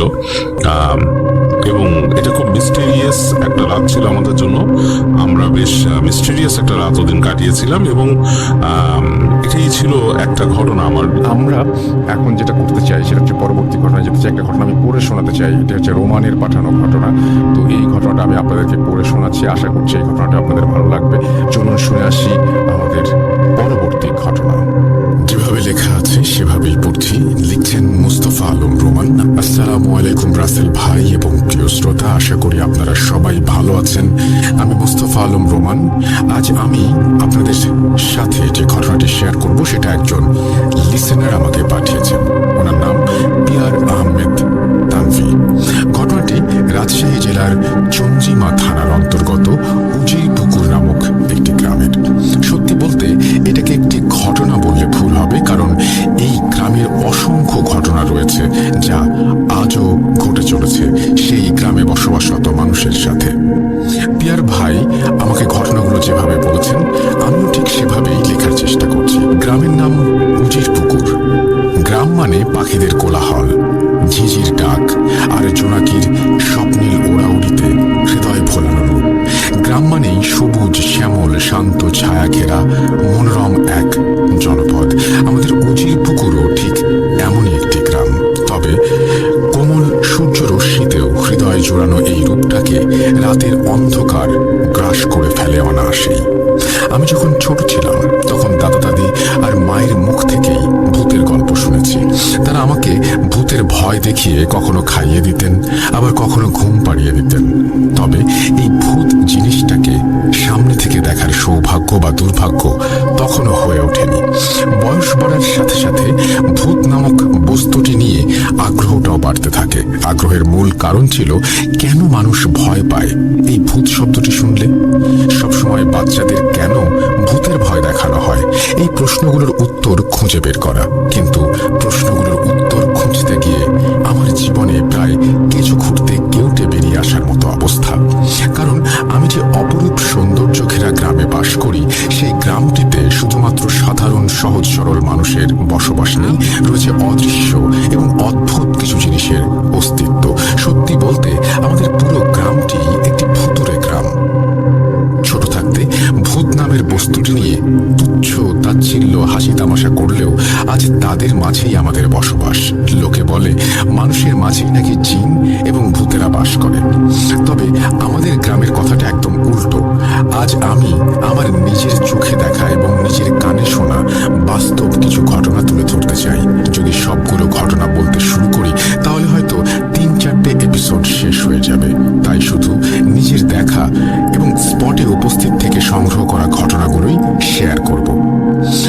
গ্রামে একটি বিশাল বাঁশঝাড় রয়েছে, যেটাকে আমাদের গ্রামের সবচেয়ে ভৌতিক জায়গা বলে ধরা হয়। বাঁশঝাড়টা এতটাই বড় যে কেউ যদি পায়ে হেঁটে পার হতে চায় তাহলে কমপক্ষে 20 থেকে 30 মিনিট সময় লাগবে। তাই বাঁশঝাড়ের ঘটনা দিয়ে শুরু করছি। সময়টা 2013 সালের জুন মাসের কোনো এক বুধবার। সকালে ঘুম থেকে উঠে জানতে পারি আমার এক দুঃসম্পর্কের ভাই হঠাৎই অসুস্থ হয়ে পড়েছেন। মঙ্গলবার রাতে তিনি তার বন্ধুদের সাথে কোথাও একটা গিয়েছিলেন এবং মাঝরাতে তার বন্ধুরা তাকে অজ্ঞান অবস্থায় বাড়িতে পৌঁছে দিয়ে যায়। অসুস্থতার কারণটা তখনও জানা যায়নি। সকালে বাড়ির সব কাজকর্ম সেরে আমি সেই ভাইকে দেখতে তার বাড়িতে যাই। সেখানে গিয়ে জানতে পারি গতকাল রাতে তারা সবাই মিলে আমাদের গ্রামের সেই বাঁশঝাড়ে গিয়েছিল। আমার সেই ভাই গ্রামের সবচেয়ে সাহসী ব্যক্তি হওয়ায় তার বন্ধুরা তার সাথে একটি বাজি ধরে। বাজিটা ঠিক এমন ছিল যে তার বন্ধুরা দিনের বেলা বাঁশঝাড়ে গিয়ে বিভিন্ন জায়গায় কিছু টাকা লুকিয়ে রেখে আসবে, আর রাত 1টার পরে গিয়ে আমার সেই ভাইকে টাকাগুলো খুঁজে নিয়ে আসতে হবে।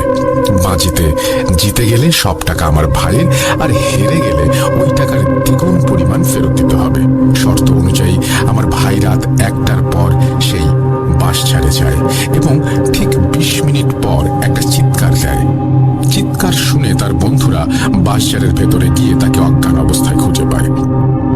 তারপরেই তারা তাকে ধরাধরি করে বাড়িতে পৌঁছে দিয়ে যায়।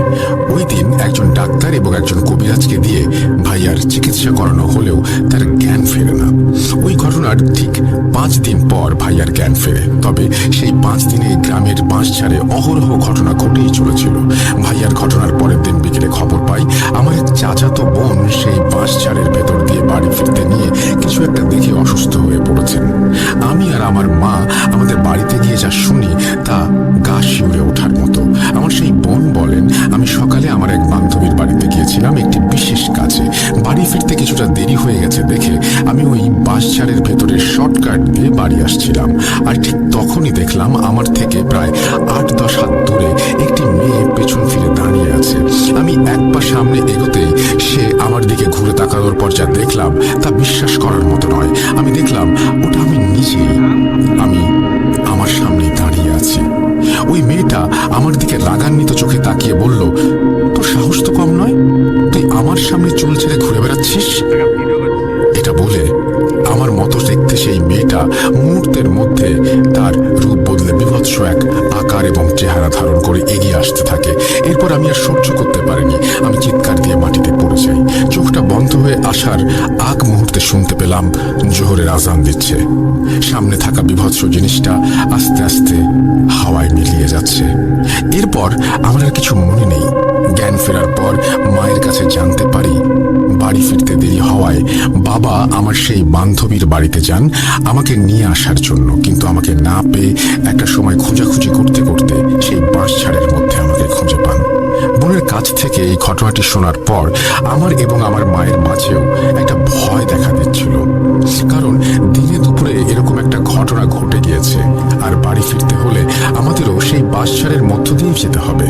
যাই হোক, সেদিন বাড়ি ফেরার পথে আমাদের সেরকম কোনো সমস্যা হয়নি, তবে বাঁশঝাড়ের পরিবেশটা ছিল বেশ গা ছমছমে।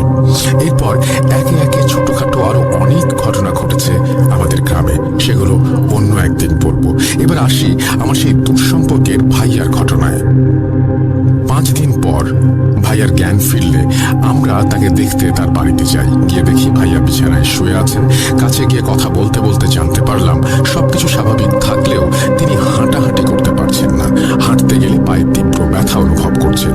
এক পর্যায়ে তাকে মঙ্গলবার রাতের ঘটনার ব্যাপারে জিজ্ঞেস করলে তিনি এক প্রকার চমকে ওঠেন। কিছুক্ষণ চুপ থাকার পর তিনি যা বলেন তা ছিল রোমহর্ষক। তিনি বললেন, সবাই বলে আমি নাকি এই গ্রামের সবচেয়ে সাহসী ছেলে। এর পেছনে বিশেষ কারণ রয়েছে। আমি যখন ছোট ছিলাম তখন বেশ চঞ্চল আর দুষ্টু প্রকৃতির ছিলাম। মাঝে মাঝে দুষ্টুমির কারণে বাড়িতে বকা খেতে হবে ভেবে রাতে কবরস্থানে গিয়ে ঘুমাতাম। এরকমটা আগে অনেকবার করেছি, তবে কিছু অদ্ভুত শব্দ আর কণ্ঠস্বর শোনা ছাড়া কখনো কিছু দেখিনি, আর ভূত প্রেতের ভয়ও কখনো মনে ধরেনি। তাই তখন থেকে আমাকে সবাই সাহসী বলেই জানে। গত সোমবার মাঠে বসে বন্ধুদের সাথে আড্ডা দেওয়ার সময় তারা আমাকে একটা চ্যালেঞ্জ ছুড়ে দেয়। তারা বলে, তুই তো গ্রামের সবচেয়ে সাহসী ছেলে, অনেকবার তো কবরস্থানে গিয়ে ঘুমিয়েছিস, চল তোর সাথে আজ একটা বাজি ধরি। তুই যদি তোর সাহসিকতার প্রমাণ দিতে পারিস তাহলে 2000 টাকা পাবি, আর না পারলে 4000 টাকা আমাদের ফেরত দিতে হবে। আমরা কাল সকালে ওই বাঁশঝাড়ের বিভিন্ন জায়গায় টাকা লুকিয়ে রেখে আসবো, একটা নকশা তৈরি করে দিয়ে আসবো। তুই রাতের বেলা একা বাঁশঝাড়ে গিয়ে নকশা দেখে দেখে টাকাগুলো খুঁজে নিয়ে আসবি। তবে শর্ত হলো কোনো টর্চ লাইট বা হ্যারিকেন ব্যবহার করতে পারবি না। যদি তুই শর্ত মতো সব কাজ করতে পারিস তাহলে 2000 টাকা তোর। বল রাজি? আমি তাদের কথা শুনে এক প্রকার হাসি ঠাট্টা করতে করতেই রাজি হয়ে যাই। পরের দিন সকালে ওরা সবাই বাঁশঝাড়ে গিয়ে টাকা লুকিয়ে রেখে আসে আর একটা নকশা তৈরি করে দিয়ে আসে। ওই দিন রাতে প্রায় 12টার দিকে আমাকে ডাকতে আসে আর আমিও নকশা নিয়ে বেরিয়ে পড়ি। বাঁশঝাড়ের কাছে পৌঁছানোর পর ওরা যা বলল, আমরা বাইরে দাঁড়িয়ে আছি, তুই গিয়ে ভেতর থেকে টাকাগুলো খুঁজে নিয়ে আয়। আমিও ওদের কথা শুনে নকশাটা নিয়ে বাঁশঝাড়ের ভেতরে ঢুকে পড়ি। সেদিন ছিল পূর্ণিমার রাত, চাঁদের আলোতে একটু হলেও নকশাটা দেখা যাচ্ছিল। কিছু দূর এগোনোর পর আমি নকশার দিক নির্দেশনা অনুযায়ী দুটো নোট খুঁজে পাই। জায়গাটা অন্ধকার হলেও আমার কাছে বেশ ভালোই লাগছিল। এভাবে আরো কিছু দূর এগিয়ে কয়েকটা নোট সংগ্রহ করার পর হঠাৎ মনে হতে লাগলো আকাশে বিদ্যুৎ চমকাচ্ছে আর এই বোধহয় বৃষ্টি শুরু হবে। কথাটা ভাবতে ভাবতে পরবর্তী নোটটা খোঁজার জন্য যেই না সামনের দিকে পা বাড়াবো অমনি মুষলধারে বৃষ্টি শুরু হয়ে গেল। আমি বিষয়টা দেখে এক প্রকার বোকা বনে গেলাম, কারণ এই তো পূর্ণিমার চাঁদ দেখে বাঁশঝাড়ের ভেতরে ঢুকলাম, তখন তো আকাশে কোনো মেঘ বা বৃষ্টির আভাস ছিল না। মাত্র কয়েক মিনিটের মধ্যে পরিস্থিতি কিভাবে বদলে গেল। ঠিক সেই সময় একটা বিষয় আমার মাথায় এলো। আমি ভাবলাম বাঁশঝাড়ের পাশেই তো একটা পুকুর রয়েছে। আমার বন্ধুরা বোধহয় আমাকে ভয় দেখানোর জন্য দূর থেকে পানি ছেটাচ্ছে। যদিও এমন সম্ভাবনা নেই বললেই চলে, তবে সেই মুহূর্তে অন্য কিছু মাথায় আসেনি। কিছু দূর এগোনোর পর হঠাৎই বৃষ্টি থেমে যায়। ব্যাপারটা তখন পর্যন্ত আমার জন্য ঠিকই ছিল, কিন্তু এরপর যে বিষয়টি লক্ষ্য করলাম সেটা হয়তো আমাকে জীবনে প্রথমবার ভয় ধরিয়ে দিয়েছিল। আমি লক্ষ্য করলাম বৃষ্টি থেমে যাওয়ার পর আমার বেশ গরম লাগছে। আমি একটা হাত গেঞ্জির ওপর রাখতেই দেখলাম গেঞ্জিটা একদম শুকনো। এটা কিভাবে সম্ভব? আমি পুরো শরীরে হাত বুলিয়ে দেখলাম, কিন্তু এতক্ষণ বৃষ্টিতে ভেজার পরে আমার শরীরের একটা অংশেও পানির ছিটা ফোটা নেই। এমনকি হাতে থাকা কাগজের নকশাটাও ভেজেনি। ব্যাপারটা দেখে আমি বেশ ভয় পেয়ে যাই। নকশার দিকে তাকিয়ে দেখি আর মাত্র একটা নোট বাকি। তাই 7-5 না ভেবে আমি সামনের দিকে রওনা দেই। সামনে এগোনোর সময় বারবার মনে হচ্ছিল আমার পেছন পেছন কেউ একজন আসছে আর বারবার আমাকে বলছে, সামনে এগোস না, বিপদ হবে। কয়েকবার এমনটা হলেও আমি তখন ব্যাপারটা পাত্তা দেইনি। কিছু দূর এগোনোর পর হঠাৎই কোথা থেকে যেন একটা বিশাল আকৃতির কুকুর আমার সামনে এসে হাজির হলো। পূর্ণিমার চাঁদের আলোয় স্পষ্ট দেখতে পাচ্ছিলাম কুকুরটা স্বাভাবিকের তুলনায় অনেক বড়, একদম কুচকুচে কালো, দাঁতগুলো দেখে বেশ বড় আর ধারালো মনে হচ্ছিল। কুকুরটা আমার দিকে এগিয়ে আসছিল না ঠিকই, কিন্তু দূরে দাঁড়িয়ে রাস্তা আটকে এক প্রকার ক্ষিপ্ত হয়ে গড়গড় গড়গড় আওয়াজ করছিল। অনেকক্ষণ কুকুরটাকে তাড়ানোর চেষ্টা করার পর চোখের পলকে কুকুরটা যেন হাওয়ায় মিশে গেল। এর আগে এরকম অদ্ভুত বিষয় আমি কখনো লক্ষ্য করিনি। সত্যি বলতে ভূত প্রেত বা জিন সম্পর্কে আমার সেরকম ধারণা ছিল না। এরা কেমন হতে পারে বা কি কি করতে পারে সেই বিষয়েও আমার জানা ছিল না। তাই চোখের সামনে এরকম কিছু ঘটতে দেখে খুব অস্বস্তি হচ্ছিল। কুকুরটা চলে যাবার পর আমি আমার গন্তব্যস্থলের দিকে এগোতে থাকি। সেটা ছিল একটা জোড়া কবরের পাশে। 2 কবরের মাঝখানে শেষ নোটটা লুকানো ছিল। আমি কবরের প্রায় কাছাকাছি পৌঁছানোর পর দূর থেকে কেমন মাংস পচা গন্ধ পাচ্ছিলাম। নাক চেপে কবরের কাছে পৌঁছানোর পর যা দেখলাম সেটা ভাষায় প্রকাশ করার মতো নয়। ওই ঘুটঘুটে অন্ধকার বাঁশঝাড়ের মধ্যে এক বিভৎস দৃশ্য আমার চোখের সামনে এতটা পরিষ্কারভাবে ভেসে উঠবে তা কখনো আমি কল্পনা করিনি। কবরের কাছে পৌঁছে দেখলাম মানুষরূপী একজন ধারালো চাকু নিয়ে তার নিজের শরীরের ছাল চামড়া ছাড়িয়ে সেটা পাশে রেখে দিয়েছে। এরপর সে তার সাথে থাকা মানুষের মতোই দেখতে আরেকজনের ছাল ছাড়াচ্ছে, আর আমাকে দেখতে পেয়ে তারা দুজনই হাসছে। এবং কতটা ভয়ঙ্কর দৃশ্য যে সেটা হতে পারে এটা কল্পনার বাইরে। এর পরের বিষয়গুলো আমি আর সহ্য করতে পারিনি। আমি আল্লাহ বলে চিৎকার দিয়ে মাটিতে পড়ে যাই। আজ বাবার কাছে শুনলাম 5 দিন পর নাকি আমার জ্ঞান ফিরেছে। মূলত এটাই এই ছিল আমার সেই দুঃসম্পর্কের ভাইয়ের ঘটনা। তিনি এখন সুস্থ আছেন ঠিকই, কিন্তু মাঝে মাঝে তার দুই পায়ে প্রচন্ড রকমের ব্যথা অনুভব করেন। ঠিক সেই ঘটনার পর তার পায়ে যেমন ব্যথা অনুভব হতো। যা হোক, এটা তো অনেকদিন আগের ঘটনা। এবার আসি রিসেন্টলি ঘটে যাওয়া একটা ঘটনায়। ঘটনাটি ঘটে 2018 সালের জুন মাসের দিকে। তখন ছিল বর্ষাকাল। হঠাৎই গ্রামের 5-6 জন ওঝার দেখা মেলে। তারা কোথা থেকে এসেছে এবং কেন এসেছে এটা আমাদের জানা ছিল না। গ্রামের 2 দিন অবস্থান করার পর তারা তৃতীয় দিন সকালে সেই বাঁশঝাড়ে গিয়ে অনেকগুলো সাপ ধরে আনে।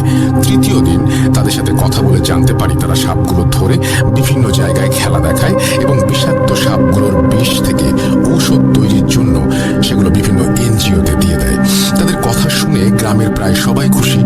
বর্ষার সময় সাপের কারণে অনেকেই ক্ষতির সম্মুখীন হয়, তাই ওঝারা সাপগুলো নিয়ে গেলে ব্যাপারটা আমাদের জন্য বেশ ভালো হয়। কিন্তু ওই দিন রাতেই ঘটে অদ্ভুত এক ঘটনা। সাপ ধরার সময় যেসব গ্রামবাসী বাঁশঝাড়ে উপস্থিত ছিলেন তারা সবাই তো রাতে একটা স্বপ্ন দেখে। স্বপ্নটি ছিল এরকম: একটি বিশাল আকৃতির কালো অবয়ব স্বপ্নে এসে বলছে, তোদের এত বড় সাহস, তোরা আমার বুকের ওপর থেকে আমার মানিকগুলোকে নিয়ে যাচ্ছিস। যদি নিজের এবং গ্রামবাসীর ভালো চাস তাহলে ওঝার সর্দারকে গিয়ে সাপগুলো ছেড়ে দিতে বলিস। এটা বলে কালো অবয়বগুলো চারিদিকে সাদা ধোঁয়ার সৃষ্টি করে কোথায় যেন মিলিয়ে যায়। স্বপ্নটা দেখার পর সেই গ্রামবাসীরা এসে ওঝার সর্দারকে ব্যাপারটা জানায়, কিন্তু ওঝার সর্দার হেলা সাপটা করেই ব্যাপারটা উড়িয়ে দেয় এবং তাদের সাপ ধরার কার্যক্রম চালিয়ে যেতে থাকে। চতুর্থ দিনে ওঝার সর্দার বাদে বাকি সদস্যরা এবং গ্রামের সেই লোকগুলো সেই একই স্বপ্ন দেখে। ওঝার সাথে থাকা সহযোগীরা পরের দিন সকালে স্বপ্নের ব্যাপারে ওঝাকে সবটা জানালে সে আবারও সবটা বিশ্বাস করতে নারাজ। যা হোক, ওই দিন অনেকগুলো সাপ ধরে তারা। বিকেল গড়িয়ে যায়, সন্ধ্যা নামে। ওঝার সর্দার কিছুটা ক্লান্ত বোধ করায় নিজের তাঁবুতে গিয়ে ঘুমিয়ে পড়ে। আর ঠিক তখনই বাঁশঝাড়ের ভেতরে থাকা বাকি ওঝারা দেখতে পায় একটা বিশাল আকৃতির বিভৎস ছায়ামূর্তি তাদের দিকে প্রচন্ড ক্ষুব্ধ হয়ে তাকিয়ে আছে। ছায়ামূর্তিটি ধীরে ধীরে নিজের আকার বৃদ্ধি করতে থাকে এবং সেই সাপগুলোকে সেই ছায়ামূর্তিটি ছেড়ে দিতে বলে। এটা বলার সাথে সাথেই সবাই যে যার মতো জীবন বাঁচাতে ছোটাছুটি শুরু করে দেয়। একজন ওঝা দৌড়াতে দৌড়াতে তাদের সর্দারের কাছে এসে ব্যাপারটা খুলে বললে সর্দারের টনক নড়ে। সে তাঁবু থেকে বেরিয়ে তার কাছে থাকা একটি মাটির হাঁড়িতে পানি, বাঁশঝাড়ের মাটি ও একটি বাঁশের পাতা দিয়ে কিছু মন্ত্র পড়ে হাঁড়িতে ফুঁ দেয়। ফুঁ দেওয়ার সাথে সাথেই হাঁড়িতে থাকা পানিতে বিভৎস দেখতে কালো ছায়া মূর্তিটি হাজির হয়। সে এসেই বলে, জীবন বাঁচাতে হলে সাপগুলোকে এক্ষুনি ছেড়ে দে, আর কাল সকালের মধ্যে এই গ্রাম ছেড়ে চলে যা। আমাদের বুকে থাকা এই মানিকগুলো কখনো এই গ্রামের মানুষের ক্ষতি করবে না, বরং উপকারী করবে। তাই গ্রামের মানুষ কখনো সাপ দেখলে যেন মেরে না ফেলে সেটা ভালোভাবে বুঝিয়ে দেবে। ছায়ামূর্তিকে দেখে ও তার কথাগুলো শুনে একটা সময় ওঝার সর্দার ভয়ে কাঁপতে কাঁপতে হাঁটু ভেঙে বসে ক্ষমা চাইতে থাকে। এরপর তাদের মধ্যে অনেকক্ষণ কথোপকথন হলেও সেগুলো জানা যায়নি। তারা ওই রাতে বাঁশঝাড়ে সবগুলো সাপ ছেড়ে দিয়ে আসে আর পরদিন সকালে গ্রাম ছেড়ে চলে যায়। যাবার সময় ওঝাদের একজন সদস্য ঘটনাটা আমাদের শুনিয়ে যায়। তো এই ছিল আমাদের গ্রামের সেই বাঁশঝাড়ের উল্লেখযোগ্য কিছু ঘটনা। এছাড়া সেই বাঁশঝাড়ে আরো অনেক ছোট ছোট ঘটনা রয়েছে যা এখনো ঘটেছে। সত্যি বলতে দিনের বেলা একা এবং রাতের বেলা দল বেঁধে কেউ ওই বাঁশঝাড়ে যদি যায় তাহলে অবশ্যই কোনো না কোনো ঘটনা ঘটবে। এবার আসা যাক আমাদের গ্রামের দ্বিতীয় এবং অন্যতম ভৌতিক একটি জায়গার ঘটনায়, সরকারি জমিতে একটি নার্সারি তৈরি করার ঘটনা। সময়টা 2015 সালের মার্চ অথবা এপ্রিল মাস এর মাঝামাঝি সময় হবে। হঠাৎই শহর থেকে আমাদের গ্রামে কিছু আগন্তুকের আগমন। খোঁজ খবর নিয়ে জানতে পারি তারা একটি এনজিও থেকে এসেছেন। সরকারি অনুমোদনে আমাদের গ্রামে একটি নার্সারি তৈরি করতে চান। যে কথা সেই কাজ। তারা কয়েক সপ্তাহের মধ্যেই সরকারি জমি ভাড়া নিয়ে সেখানে নার্সারির কাজ শুরু করে দেন। এপ্রিলের শেষ দিকে তাদের সব কাজ সম্পন্ন হবার পর তারা পুরো গ্রামে ঘুরে ঘুরে সবাইকে নার্সারির ব্যাপারে জানান এবং বাড়ি বাড়ি গিয়ে ছোট চারা গাছ সংগ্রহ করেন। কিছুদিন পর শহর থেকে অনেকগুলো চারা গাছ নিয়ে আসা হয় এবং সাথে বিভিন্ন গাছের কলম।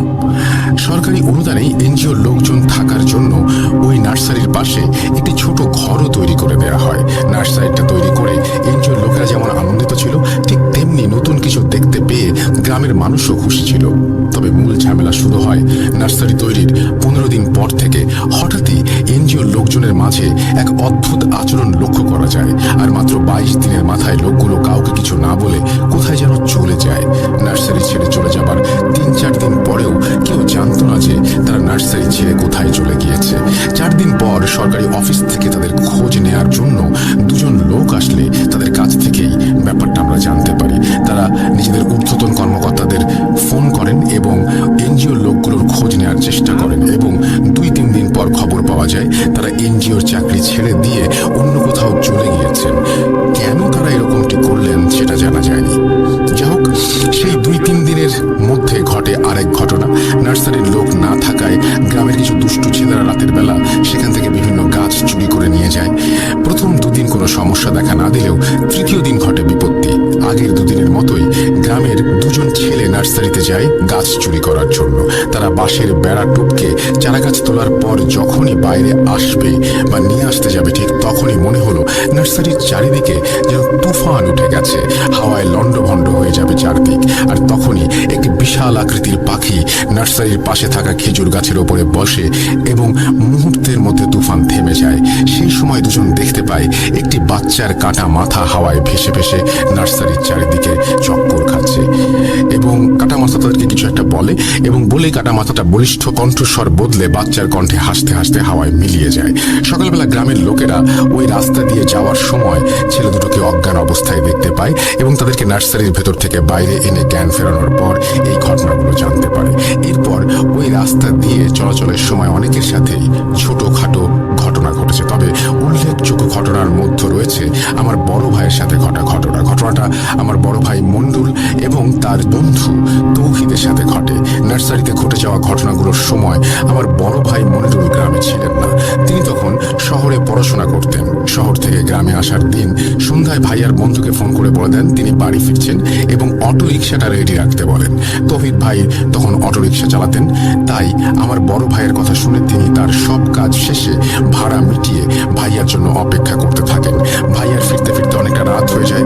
আনুমানিক রাত 11:30 বা 12টা বাজে। তখন তিনি তার বন্ধুর সাথে অটোতে করে বাড়ি ফিরছেন। নার্সারির পাশ দিয়ে আমাদের বাড়ির রাস্তাটা কাছে হওয়ার কারণে তিনি সেই রাস্তা দিয়ে বাড়ি ফেরার কথা বলেন। কিন্তু সেই সময় তৌহিদ ভাই আমার বড় ভাইকে নার্সারির ঘটনার ব্যাপারে কিছু জানায়নি, কারণ তিনি ভূত জিনে বিশ্বাস করতেন না। তারা 2জন অটোতে বসে গল্প করতে করতে সামনে এগোচ্ছিলেন। নার্সারির সামনের রাস্তায় পৌঁছতেই হঠাৎ ভাইয়া লক্ষ্য করলেন অটোর হেডলাইটের আলোতে ঘাসের ওপর বিশাল এক শোল মাছ দেখা যাচ্ছে। শোল মাছটা অন্য সব মাছের তুলনায় অস্বাভাবিক রকমের বড় ছিল। মাছটা দেখতে ভাইয়া অটো থামিয়ে রাস্তায় নামে। ভাইয়া তার বন্ধু মাছটা ভালোভাবে দেখার জন্য যেই সামনের দিকে পা বাড়ায় ঠিক তখনই চোখের পলকে মাছটা যেন ভ্যানিশ হয়ে যায়। আর নার্সারির ভেতরে আবারও সেই তুফান ওঠে।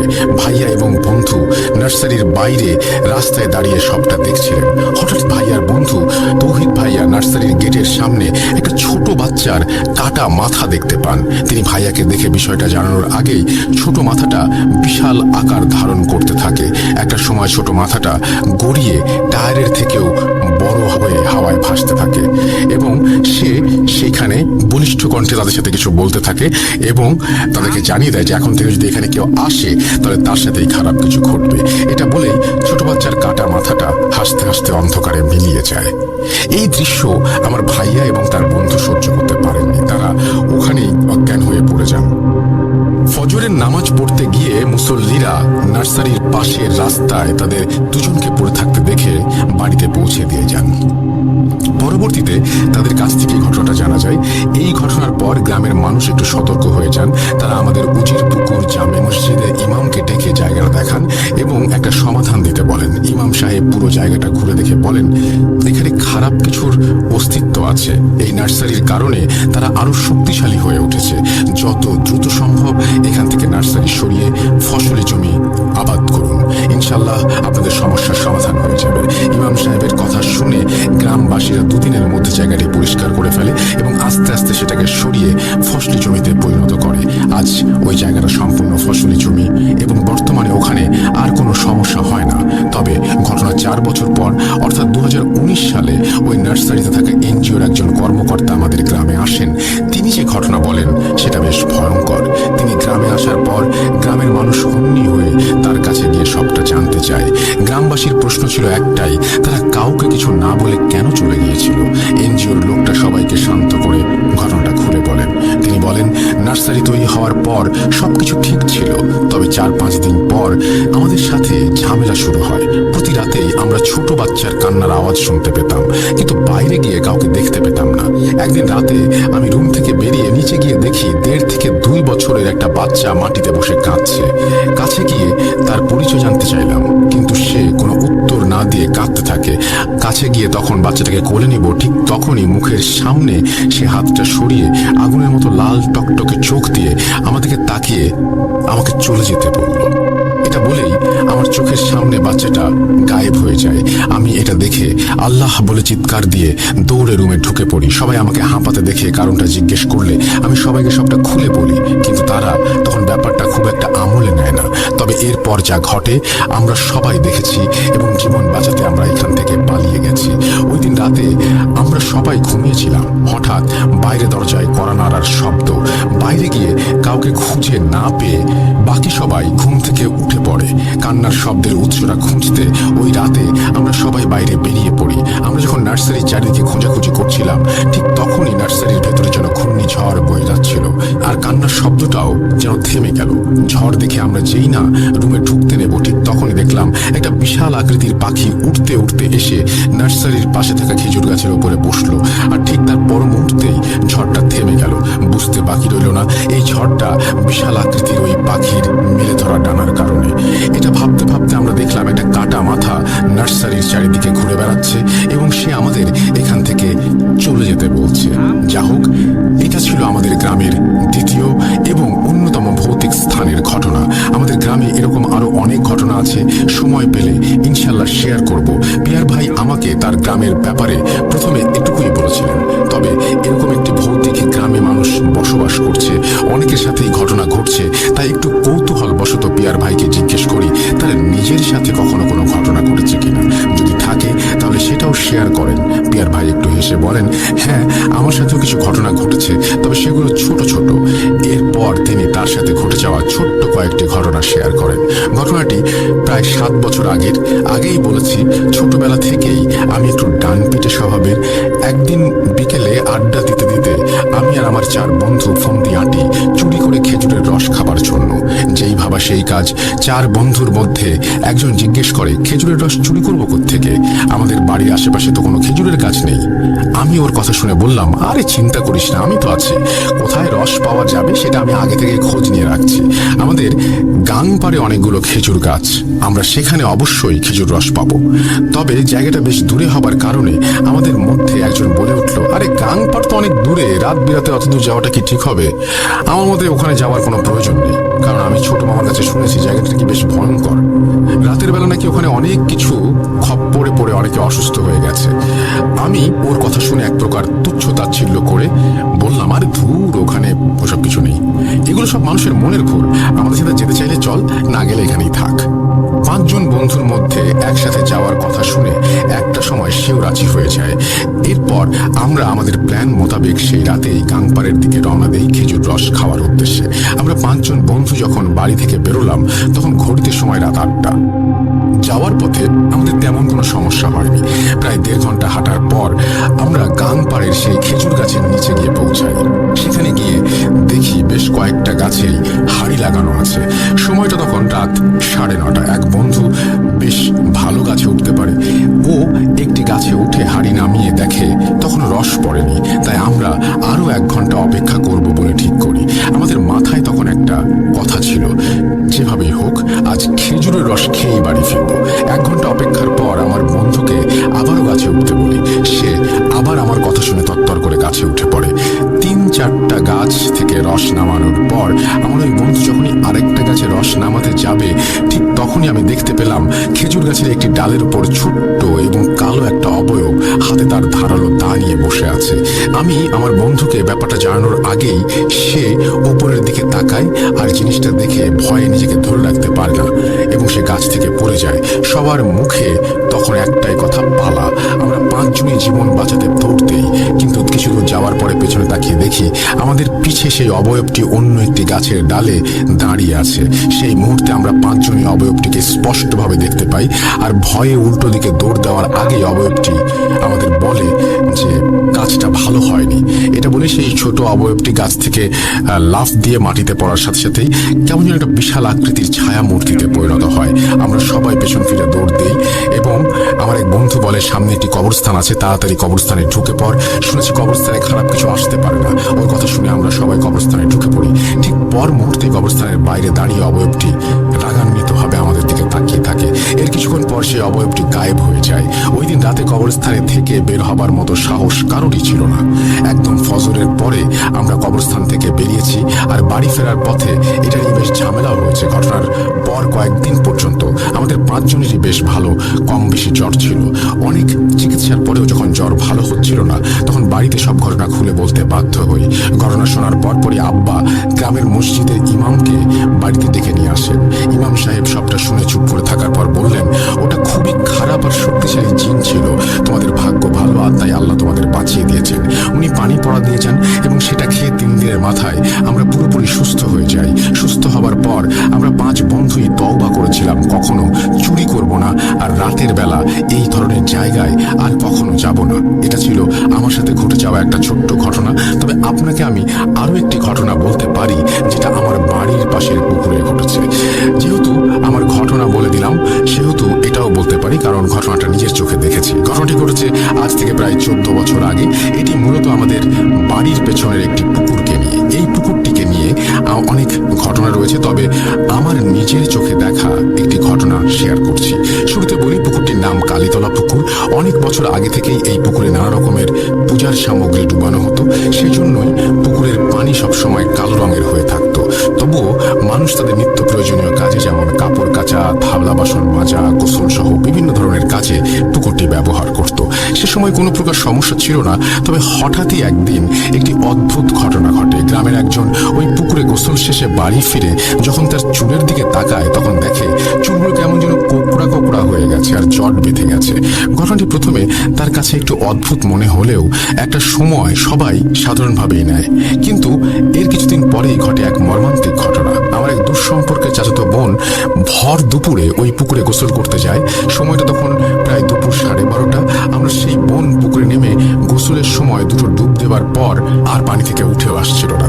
সে সময় আরো অনেকেই এসে সেই পুকুরে গোসল করতে চায়, কিন্তু কেউ তাকে খেয়াল করেনি। অনেকক্ষণ হয়ে যাওয়ার পর বাসার মানুষ যখন তাকে খোঁজাখুঁজি করতে শুরু করে, তখন অনেকেই বলে তারা নাকি আমার বোনকে দুপুরবেলা সেই পুকুরে গোসল করতে দেখেছে। পুকুর ও পুরো গ্রামে অনেক খোঁজাখুঁজি করেও তাকে খুঁজে পাওয়া যাচ্ছিল না। দুপুর গড়িয়ে সন্ধ্যা হলেও তাকে কোথাও খুঁজে না পেয়ে বাসায় কান্নার রোল পড়ে যায়। ওই দিন রাতে পুকুরের পাশের বাড়ির একজন মহিলাকে স্বপ্ন দেখানো হয় আমার চাচাতো বোনকে কালীতলা পুকুরে গোসলের সময় কেউ একজন ডুবিয়ে নিয়ে যাচ্ছে। সকালে উঠেই সেই মহিলা স্বপ্নের ব্যাপারটা সবাইকে জানালে আবারও পুকুরে খোঁজাখুঁজি শুরু হয়, কিন্তু এবারও কোনো লাভ হয় না। 2-4 দিন কেটে যাওয়ার পর তার কোনো হদিস মিলছিল না। এদিকে গ্রামের অনেকেই ব্যাপারটা নিয়ে কিছু মুখরোচক গল্পও তৈরি করেছিল। বলেছিল মেয়েটি হয়তো কারো সাথে পালিয়ে গেছে।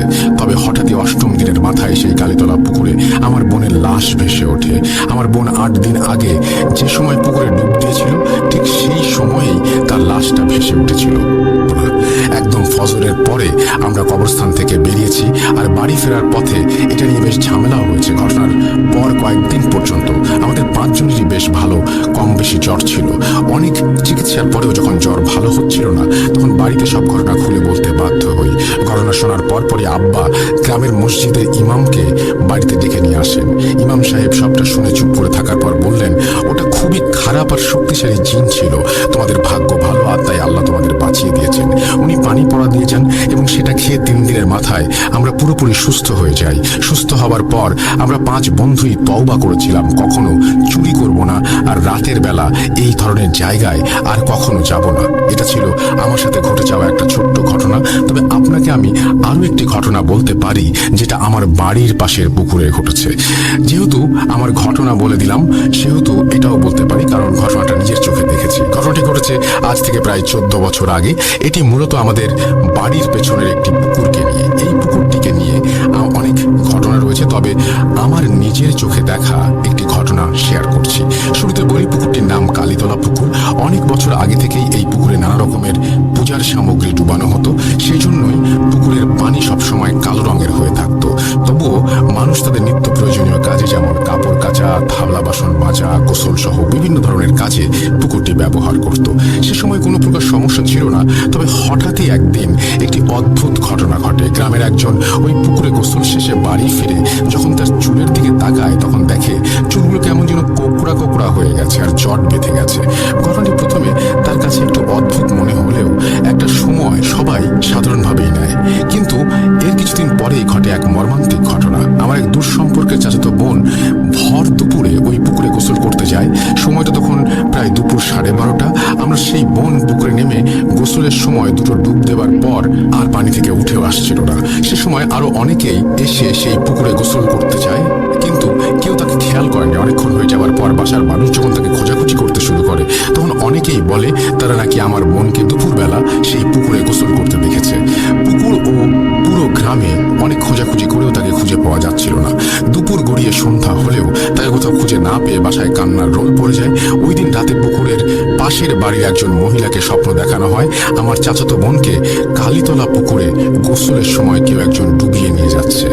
সকালে উঠেই সেই মহিলা স্বপ্নের ব্যাপারটা সবাইকে জানালে আবারও পুকুরে খোঁজাখুঁজি শুরু হয়, কিন্তু এবারও কোনো লাভ হয় না। 2-4 দিন কেটে যাওয়ার পর তার কোনো হদিস মিলছিল না। এদিকে গ্রামের অনেকেই ব্যাপারটা নিয়ে কিছু মুখরোচক গল্পও তৈরি করেছিল। বলেছিল মেয়েটি হয়তো কারোর সাথে পালিয়ে গেছে।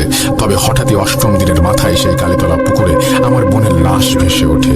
আমার বোন 8 দিন আগে যে সময় পুকুরে ডুব দিয়েছিল, ঠিক সেই সময়েই তার লাশটা ভেসে উঠেছিল। সময়ের সবচেয়ে আশ্চর্যের বিষয় হলো, যখন তার লাশটা পানি থেকে তোলা হয়, তখন মনে হচ্ছিল মাত্র কয়েক মিনিট আগে কেউ তাকে মেরে পুকুরে ভাসিয়ে দিয়ে গেছে। এরপর থেকে একে একে তার জানাজা এবং দাফন সম্পন্ন করা হয়। এই ঘটনার ব্যাপারে পরবর্তীতে অনেক হুজুর এবং ইমাম সাহেবকে জিজ্ঞেস করা হলেও তারা সেভাবে কিছু জানাতে পারেননি। ব্যাপারটা আজও আমাদের কাছে রহস্য হয়েই রয়ে গেছে। এই ঘটনার পর থেকেই কালীতলা পুকুরটি আর কেউ ব্যবহার করতো না, এমনকি পূজার সামগ্রীও ডুবানো বন্ধ হয়ে গিয়েছিল। এখন পুকুরটি সম্পূর্ণ পরিত্যক্ত অবস্থায় রয়েছে। এরকম ছোট ছোট আরো অনেক ঘটনা রয়েছে, সুযোগ পেলে ইনশাল্লাহ স্টুডিওতে গিয়ে শেয়ার করব। তো এই ছিল পিয়াল আহমেদ তানভীর ভাইয়ের পাঠানো রহস্যে ঘেরা উজির পুকুর গ্রামের ঘটনা। আশা করি ঘটনাটি আপনাদের ভালো লেগেছে। তবে সত্যি বলতে আমি একটি গ্রামের ব্যাপারে জানতে পেরে বেশ অবাক হয়েছি। পুরো গ্রাম জুড়ে প্রতিটা মুহূর্তে একটা ভুতুড়ে আবহ বিরাজ করে, আর গ্রামের মানুষগুলো বিষয়টা মানিয়ে নিয়েছে বেশ স্বাভাবিকভাবেই। কি অদ্ভুত, তাই না? যা হোক, আজ এই পর্যন্তই। থ্যাংক ইউ রোমান আপনার ঘটনার জন্য। আমরা চলে যাব ডক্টর জনির ঘটনায়। এই ঘটনাটিও খুব সুন্দর। আশা করছি এই ঘটনাটি আপনাদের ভালো লাগবে। চলুন দেরি না করে এই ঘটনাটা শুনে ফেলি। It's a long episode and I hope you are happy with every story. আমার মনে হচ্ছে তাই এখন কথা না বাড়িয়ে সরাসরি চলে যাচ্ছি ডক্টর জনির ঘটনায়। চলুন শুনে আসি। আসসালামু আলাইকুম, আশা করছি সবাই ভালো আছেন। আমি আজকে আপনাদের সামনে একটি ঘটনা নিয়ে এসেছি এবং সেটি আমি শুনতে পেয়েছি আমার এক ছোট ভাইয়ের কাছ থেকে। শুনেই আমি আজকেই আপনাদের জন্য রেকর্ড করলাম এবং পাঠিয়ে দিলাম আপনাদের একটা ভৌতিক আনন্দ দেওয়ার জন্য। আশা করছি ভালো লাগবে। ঘটনাকাল 1986। ঘটনাটি ঘটেছে ঢাকা শহরের একটি অন্যতম ব্যস্ত জায়গায়। আমার ছোট ভাই সেই জায়গাটির নাম বলতে বারণ করায় আমি এই জায়গাটির নাম বলছি না। জনাব গফুর নামে একজন লোক, ধনাঢ্য ব্যবসায়ী বলবো, তিনি তার নিজের বাসায় থাকতেন। তৎকালীন বাসাটি ছিল 4 তলা বিশিষ্ট এবং জনাব গফুর সাহেব বাসাটির 3য় তলায় বসবাস করতেন। তিনি খুব শৌখিন ব্যক্তি ছিলেন। তার বেশ কয়েকটি শখ ছিল এবং শখের মধ্যে একটি অন্যতম শখ ছিল তার খুব শখের একটি ঘড়ি, যেটা পেন্ডুলাম ঘড়ি। আমরা যদি একটু চিন্তা করি, অনেক আগে এগুলো পাওয়া যেত, এখন আসলে তেমন একটা পাওয়া যায় না। গোল পেন্ডুলাম ঘড়ি, নিচের দিকে পেন্ডুলামটা ঝুলতে থাকে, নড়তে থাকে সবসময়, সেকেন্ডে সেকেন্ডে নড়তে থাকে এবং প্রতি ঘন্টায় ঘন্টায় একটি ডং ডং করে শব্দ করে। তা গফুর সাহেবেরও এই ধরনের একটি ঘড়ি ছিল এবং আজকের যে ঘটনাটা আমি বলবো সেটা এই ঘড়িটিকে ঘিরেই। বার্ধক্যজনিত কারণে একদিন জনাব গফুর সাহেব মৃত্যুবরণ করেন। কয়েকদিন যাওয়ার পর তার পরিবারের লোকজন হঠাৎ করে খেয়াল করেন যে ঘড়িটির কাঁটা নড়ছে না এবং ঘন্টাও কিন্তু বাজছে না। প্রতি ঘন্টায় যে ডং ডং করে ঘন্টা বাজার কথা সেটা আর বাজছে না। তারা বেশ কয়েকজন মেকানিককে ঘড়িটি দেখান, বাট দেখানোর পরেও কোনো ধরনের আশানুরূপ কোনো রেজাল্ট না পাওয়ায় তারা ঘড়িটিকে স্টোর রুমে রেখে দেন এবং সবকিছু বেশ স্বাভাবিক নিয়মে চলতে থাকে। 1999 সাল। হঠাৎ করে একদিন গফুর সাহেবের পরিবারের লোকজন ডং ডং ঘন্টার আওয়াজ পেতে থাকেন। প্রতি ঘন্টায় ঘন্টায় আওয়াজটি তারা পেতে থাকেন এবং বিশেষ করে রাতের বেলায় যেহেতু সবকিছু খুব নির্জন থাকে, তখন প্রতি ঘন্টায় ঘন্টায় এই ধরনের একটা শব্দ তারা পেতে থাকেন। তারা আসলে ঠিক প্রথমে বুঝতে পারছিলেন না যে এই শব্দের আসলে উৎসটা কোথায়।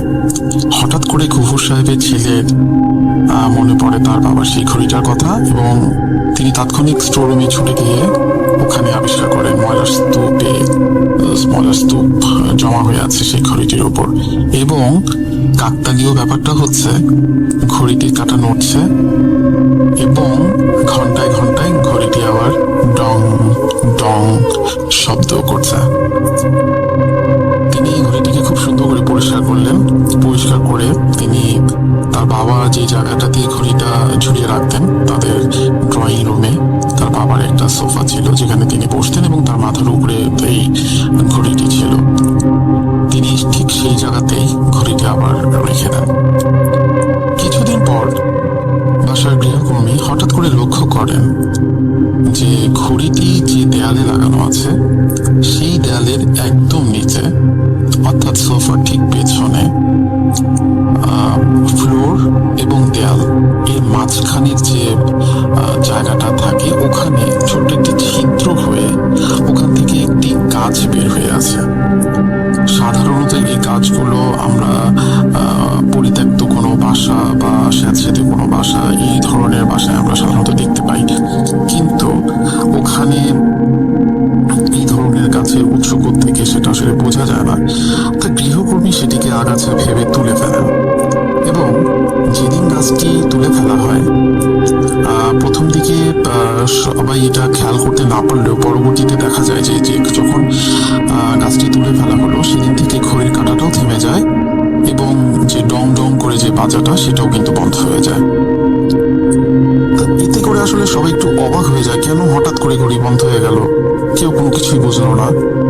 তা তখন হয়তো আসলে সবাই ভাবলো যে হয়তো কিছুদিন পর ঘড়িটি চলা শুরু করে এখন আবারও সে পুনরায় আবার হয়তো কোনো কারণে এটা আবারও সে বন্ধ হয়ে গিয়েছে। গফুর সাহেবের ছেলে ঘড়িটি আর সরায় না। ঠিক সেম ঘটনাটা, অর্থাৎ এই গাছটি যখন আবারও কিছুদিন পরে দেখা যায় যে ঘড়িটা আবারও চলা শুরু করে এবং ডং ডং শব্দ শুরু করে, তখন সবাই অবাক হয়ে যায় যে ঘড়িটি তাহলে কি আবারও ঠিক হয়ে গেছে। এবং এবার গফুর সাহেবের ছেলের বউ খেয়াল করে ওখানে গৃহকর্মী যেই ধরনের গাছ দেখেছিল ঠিক সেই ধরনের গাছ, দেখতে অনেকটা বট গাছের মতো। তখন গৃহকর্মীর সাথে কথা বলে জানতে পারে যে গৃহকর্মী এখানে দেখেছে সেম জিনিসটাই। তখন তারা সেটা আবারও পরিষ্কার করে ফেলে এবং অর্থাৎ উঠিয়ে ফেলে গাছটি। এবং লক্ষ্য করে দেখা যায় যে সেদিন থেকে আবারও ঘড়ির কাঁটাটা বন্ধ হয়ে গিয়েছে এবং ডং ডং করা শব্দটাও বন্ধ হয়ে গিয়েছে। এইভাবে প্রায় 4 থেকে 5 বার ঘটনাটি ঘটতে থাকে। এরই মাঝে প্রায় দেখা যায় যে রাতে যে ঘড়িটি রাখা আছে সেখানে মাঝে মাঝেই অদ্ভুত রকমের কিছু আওয়াজ পাওয়া যেত, কিন্তু এই আওয়াজের আসলে কোনো মিনিং ছিল না। আর কেউ কখনো আসলে সেই আওয়াজের যে উৎস এটা খোঁজারও সাহস পাননি তারা। এবং এইভাবে 4-5 বার গাছ 4-5 বার পরিষ্কার করার পর 4-5 বারই ঘড়িটা বন্ধ হয়ে যায় এবং পরবর্তীতে গাছ আবার যখন জন্ম নেওয়া শুরু করে ঘড়িটি আবার চলা শুরু করে। এই ধরনের ধরনের ঘটনার সাথে গফুর সাহেবের যে পরিবারটা ছিল তারা আসলে খুব মানসিকভাবে বেশ ভেঙে পড়েন। পরবর্তীতে আসলে তারা ওই বিল্ডিং ছেড়ে অন্য একটি বাসায় চলে যান। আর সেই সাথে পরবর্তীতে বিল্ডিংটা একটা ডেভেলপারের কাছে দিয়ে দেওয়া হয়। আর সেই সাথে সমাপ্ত হয় একটি অজানা আর অনাকাঙ্ক্ষিত ঘটনার। আজকের মতো এখানেই বিদায় নিচ্ছি। সম্পূর্ণ